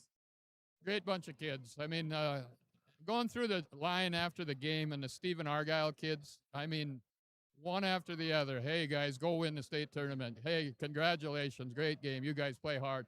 Their kids are, you know, after a big loss like that, that's amazing. It's amazing. I mean, we beat a really good team tonight. And hats off to Stephen-Argyle, Coach Sitterholm and his kids. I mean, we were worried all day about this one, and we played really well tonight, and hopefully they don't feel down about their season because they had a tremendous season. Now you have a unique situation. You get a week of practice, well, a week and a half of practice before you go down to the state tournament. And how do you attack this? Well, I think Gully said they got to go to baseball for a week, and then we'll start basketball over on the following Monday. I suppose get the arms warmed up. Yeah, I think so. I don't know. We'll have to figure that out somehow. Has Gully been shoveling off the baseball field? He better be. Coach, congratulations on making it back to the state tournament. We'll see you down in the Twin Cities in a week and a half. Thanks, Chris. Appreciate it a lot. Thank you. Congratulations to Coach Fillion and the Rebels. We'll try to find some more players, and I love that Ethan Johnson quotes his coach. He was right too. He listened to our post-game show, obviously on the interwebs. So that's awesome. That was hilarious, and clearly, I don't know if Coach Fillion might be the most knowledgeable man who knows nothing that I have ever met. The word is humble. Yeah, and he is one of the most humble people. It's all the kids, and as the great coaches, it's always when the kids do well, it's about the kids. When they don't do well, it's the coach fault. Exactly, and I love what he said about Stephen-Argyle as well. As we'll send it back down where Ben Gullingsrud is the next in line. And I am here with Ben Gullingsrud. Well, we just talked with Grandpa, and he had nothing but good things to say about you. What about you and your teammates? But how does this feel to be going to state for the second straight season in basketball? I never could have imagined it being back-to-back years that we would go. Super blessed. Our whole team put in the work all year long, so I think it's very well deserved for our team. I mean, obviously Stephen-Argyle plays hard too, but very well deserved for our team. How concerned? Obviously, you were concerned coming in, but knowing that you're facing Stephen-Argyle, a team with a lot of height, obviously causes some problems. But you also caused some problems with your athleticism and your speed as well. But what were your thoughts coming into the game? Coming into the game, we knew we had to win the boards, and we also knew we had to close out on shooters. Their guys are deadly. When we played them back in Red Lake Falls for the conference championship and lost, we gave them way too many open looks, got beat on the board. So we knew coming into this game we had to be physical right out of the start. You started the season on a heck of a winning streak, playing some fantastic basketball. Then you lost to East Grand Forks, a very good team, in AA, and then you won some more games, and then you had those two losses in a row to Stephen-Argyle and Fertile Beltrami. How were those two losses? How did that shape how you attacked the rest of the season? We knew that we needed to push the ball more. We started playing way too much half court and way too much one-on-one. So we learned that we needed to play as a team. And yet again, back to that physicality piece. We weren't playing as physical as we needed to be, especially with how small we are. You are going back down to the state tournament. How important was that experience in winning the section last year and the games here throughout the section tournament this year? Yeah, the state tournament last year was super fun. I talked to our weightlifting teacher actually the other day about when we were coming down here on Saturday, I think it felt like we were still at the state tournament. Like I could remember everything. So just the memories that we made, they were unlike anything else. And I actually saw one of the Dawson Boyd players. He's playing for Southwest Minnesota State. He's pretty good. Good news is you won't have to run into those guys, but what is it like playing down at state? Is there a pressure off, or is it still a lot of pressure, or what is it like? There's definitely still pressure. I mean, you get hometown fans that they want to see you go down there and win it, but it's definitely different because you don't know the teams that are down there. You don't know the guys, but other than that, yeah, it's just fun to go down there and play, and hopefully we can come back with a state title.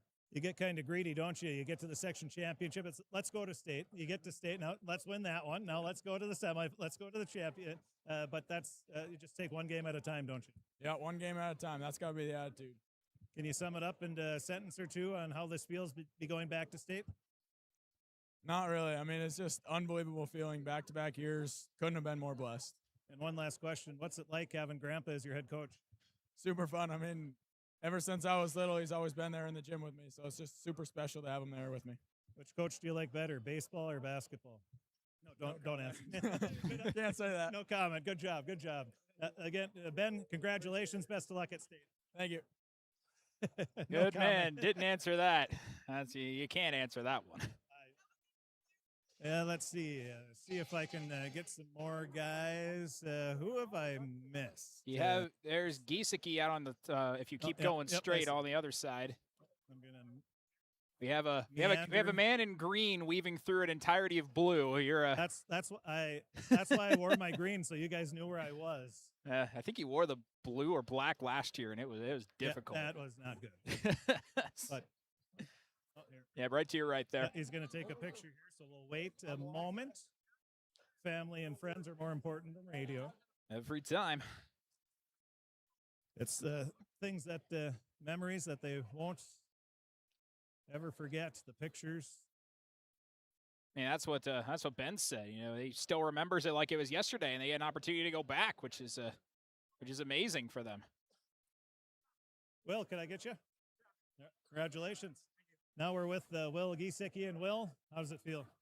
It feels great. It never gets old, man. I've done this 3 times, and this is something that with a different group of guys every time, it never gets old. And I'm proud to be someone that brought some of the younger guys along with us too. This is bigger than us. This is the community, the fans, everyone. Obviously look at the court. I mean, these guys want it not quite as much as we do, but they want it too. And the least we can do is give them a couple days off. What can you say about the crowd that you guys have had, whether it's baseball, basketball, and all the other sports, hockey and everything? The Red Lake County Rebel fans are just fantastic, aren't they? Well, I think that comes with rapport, with respect, and with knowledge of how we play. People come to our games and they know what they're going to get. They're going to get a show. They're going to get a good basketball team, a good baseball team, a good football team. They know what they're going to get, and that's a testament to our hard work throughout the years since elementary school. You obviously had all that success last year. What was it like coming into this season, and what were you thinking? You just take one game at a time. Obviously, the goal is to get back to state, but maybe guide us through the expectations at the start and what you were looking to do. Obviously, we had high expectations for ourselves. There's no reason we should shoot lower than what we can achieve. And something I said early on was comfort is the enemy of success. You can't get complacent out here because there's people that are going to hunt you. You're at the top. There's people grabbing at your ankles trying to bring you down, and you can't let that happen. You had a big game at Bemidji State. You played Nevis, a team that you beat last year in the 3rd place game, a team that gave you a mismatch as far as their height, but you had a whale of a game in that one. What were games like that? And then you had Fertile Beltrami, you had Stephen-Argyle, and so many good teams in Section 8 this year to get through, and having the other wins that you had. How big is that going to the state tournament this year? It's big, and I think we schedule harder games, obviously, with the intent of proving ourselves, getting the experience under our belt for March. And it's massive, and we find ourselves in those games. You got to come back, look in the mirror, see what we did right, see what we did wrong, and those games help us do that. Be honest now, it seemed like you were really feeling it, especially as the game went along and it got deeper into the game. And even though towards the end you had you had that great behind the back pass that wasn't finished, but you were finishing off. You had 3-point plays, and how determined were you to make sure that your team goes back to state? Quite selfishly, quite arrogantly, I don't think anyone wants it here more than me. And I hope my teammates think the same. And all I can do is that. Saying it doesn't mean anything. I got to go out there and play my butt off all night And if I gotta go will my team to a win, I'll do that. If I gotta give it up, if I'm not having a game, I'll do that. I'll go set a screen. I'll go grab an old board. I'll do whatever I can to get this team in the. You get the win. You end the first half on a big run. Second half, they go on a little run to get back within striking distance, but then you're able to shut them down. How important is that on the defensive end, just to be able to, it seems like, wear teams down? Well, that's something that comes with experience, you know. We've been in this before, and, you know, in the first half, I even thought the momentum was getting to us a little bit. We started chucking some bad shots up there when the momentum was in our favor. You know, we're on our runs, and we're just kind of killing it with bad shots. You know, I came into the locker room, you know, talking about that. Can't let that get to us. We've been here before. We were better than this. And then, you know, they go on a run, get it within 4, 39, 35, call a timeout, and we're in a position where we got to fight back again. And, you know, that's the experience. And, you know, we're able to stay grounded, stay calm, get a stop. It always starts with the stops. Stop, rebound, then we run, then we score, and then we're back on track. It seems like you never got rattled throughout the game. No, I don't think we ever should either. How does this feel? One last question. How does this feel going back to state for the second straight year in basketball? And as you said, went obviously state in baseball last year. What has this been like? It's been great, man. It's a culmination of all the hard work, all the effort, blood, sweat, tears that we poured into this game, that we poured into the off season, the summer, all the tournaments. I mean, that's something it's rich. You know, with the guys next to me, I wouldn't want to do it with anyone else. And, you know, it honestly feels like it's something we owe to our parents, our fans, our community.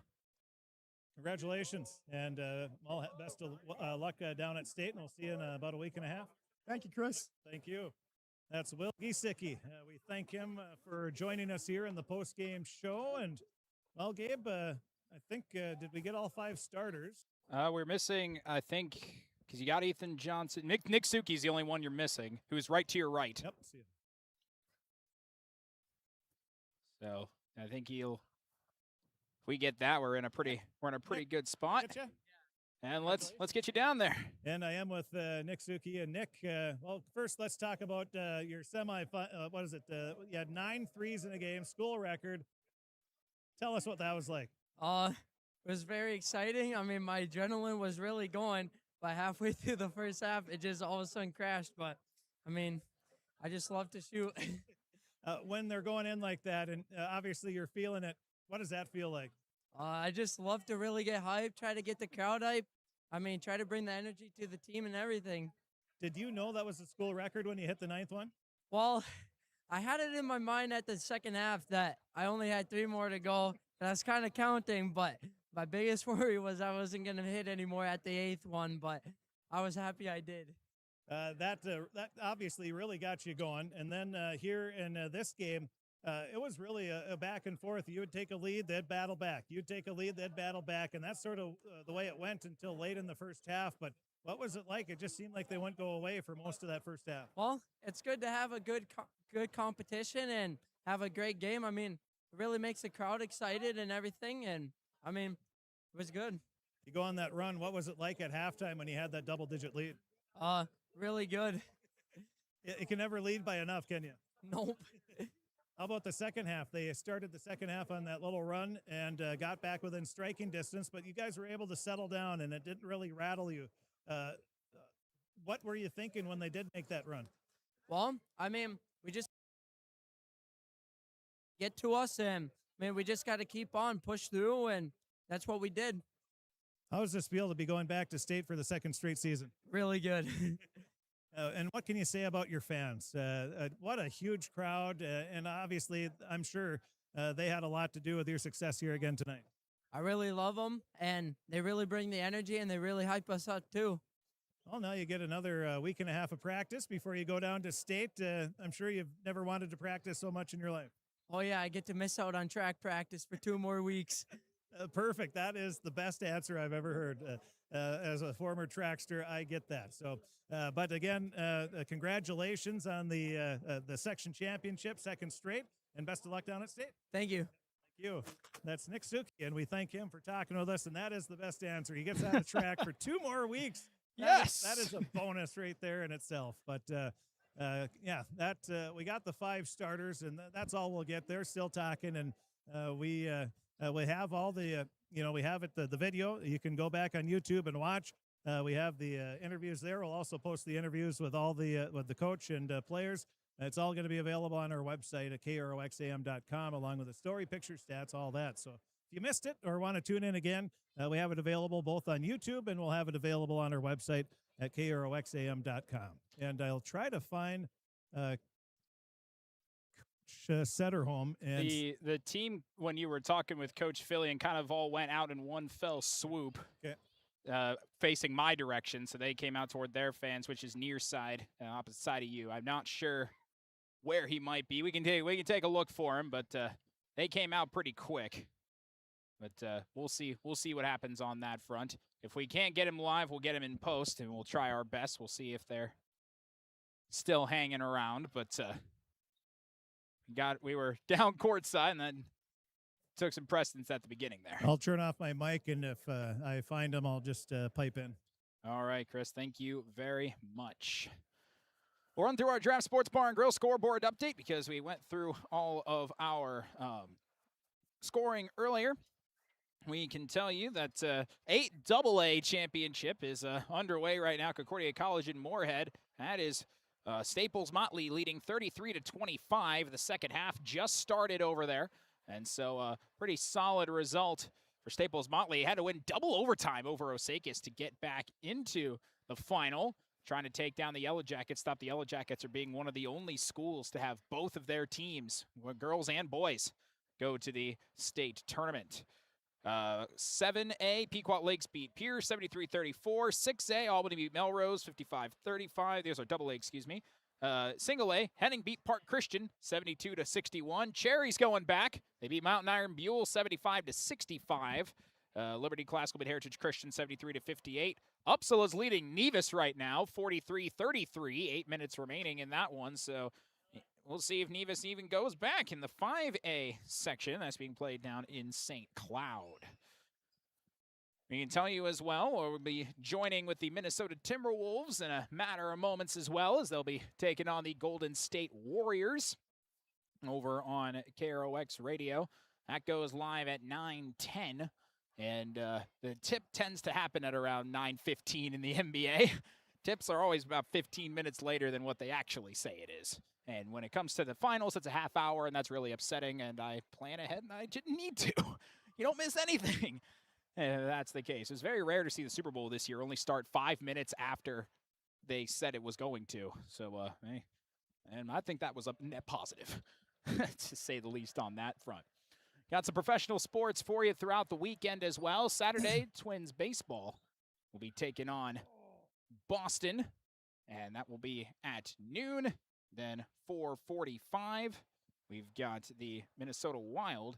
They will be taking on the Toronto Maple Leafs. That one, they'll be hosting that team there. And then they'll be playing again on Sunday. The Timberwolves have a noon tip against the Oklahoma City Thunder on Sunday. Gabe, I've got Coach Setterholm here. All right, go right ahead then. We are with Coach Reese Setterholm and of the Stephen-Argyle Storm. And Coach, first of all, congratulations on a tremendous season. And obviously it's one that you guys won't forget anytime soon. Yeah, thank you. Proud of the guys. It was a goal, obviously, to get this far, and we had one more goal to win this one, but fell a little short. But it's one of the better seasons we've had in a long, long time. This group has been improving each and every year. So it's a sad night to see that group go. They've meant so much to me over the years, and but I'm still proud. I mean, just sticking with it, and it's always tough to lose. And I told the guys in the locker room, there's ultimately going to be one team left, and everybody's going to kind of feel this way except for one team in the end. But just still proud of my guys, and kept working, kept fighting, and just was still a heck of a season for us. There was a lot of other goals accomplished, and couldn't be prouder of them. You came out, got behind 5-0 early. You battled back and got within one several times, and it was a heck of a battle for most of that first half. And you had to be, I would say, pretty happy. It started a little slow. I think probably nerves had something to do with it there, but then you really got locked in and had a good battle. Yeah, and then I think we got down 10 or 11 at half, and then we knew we had to make a run, and they did coming out of half. I think we brought it back to within 4, if I remember right. And I believe they called the timeout, and then after the timeout, they might have hit a 3-point right out of the timeout and took care of that. But they shot well tonight. Red Lake County shot well, and nothing but respect for that team. They're well coached and good group of guys, and they too have a big senior class that's obviously been playing together for a long time as well. So they got our number tonight, and just wish them the best of luck going forward. What'd you tell the guys at halftime? You come out, what was it, a 7-0 run, and it looked like they were really locked in. Yeah, I mean, it's, just stick with it. And there was a time in our conference championship where I think we were up at 14, 15 some points at halftime. So I said, you got to keep believing in yourself, just one at a time. Knock down a shot, get a stop, knock down another one, get a stop. And they did that coming out of half. So just wasn't enough to where I thought if we got her fairly close there, we could kind of go back and forth for a while. And they hit some key shots, some deep shots, and they shot very well tonight and from the outside. And they also, they got to the rim and caused some problems as well. So it just, they're a good team. They're a good group of guys, and tough to defend. And no matter how you try to take something away, they find another. And then just their defensive pressure all night was pretty tough too. So hats off to them. Let's talk about your guys. I'm not going to try to get you too emotional here, but I know being a father / coach, that creates challenges, obviously, but at the same time, it's got to be so rewarding. You've been coaching these guys all the way up, as usually the coach gets stuck doing. But tell us about just this group of seniors that you've watched growing up, from little boys to great young men, and you have to be really proud of them. Yeah, and they're a special group to me. Not just my kid, obviously, but all of them. I think of all of them as family. I do, and I think they know that, and I'm going to be around for their lifetime. Just any help they ever need, I'm always going to be there for those group of guys, because it's been going on a decade that I've been coaching them, and you knew this day was going to eventually come, but you really don't want it to happen, and didn't want to happen this early.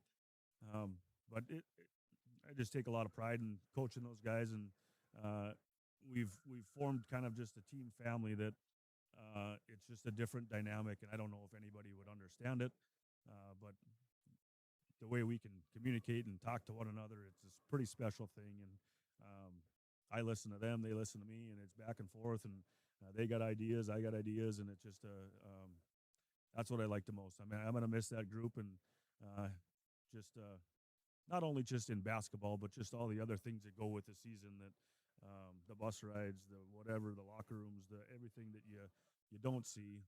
It's all fun. It's all stuff you're going to miss. And this group has done so much for our program over so many years, and they got these younger guys after them, something to look forward to, and something to. They told the younger guys before we left is, now you got something to beat our record, and go get this game for yourselves next time. And so they want nothing best for the guys coming up too. So we're gonna miss them. It's you're always high school basketball. You're always gonna lose the seniors, and it's always tough. And this one was just a special group to me. That's the one thing. Tournament time is great, but at the same time it stinks because no matter how well you do, there's always an end. Yeah, I know. That's what I said. There's only going to be one team that doesn't feel this way in the end, and I do want to say hats off to Red Lake County. I wish them the best going down to state. They're going to represent this section very well. So we knew it was probably going to have to go through this team eventually. We've seen this team 4 times, and Coach Fillion told me early on in the year, we'll probably see you 4 times, and he was right. So I have nothing but respect for that group, and I wish them the best going forward. And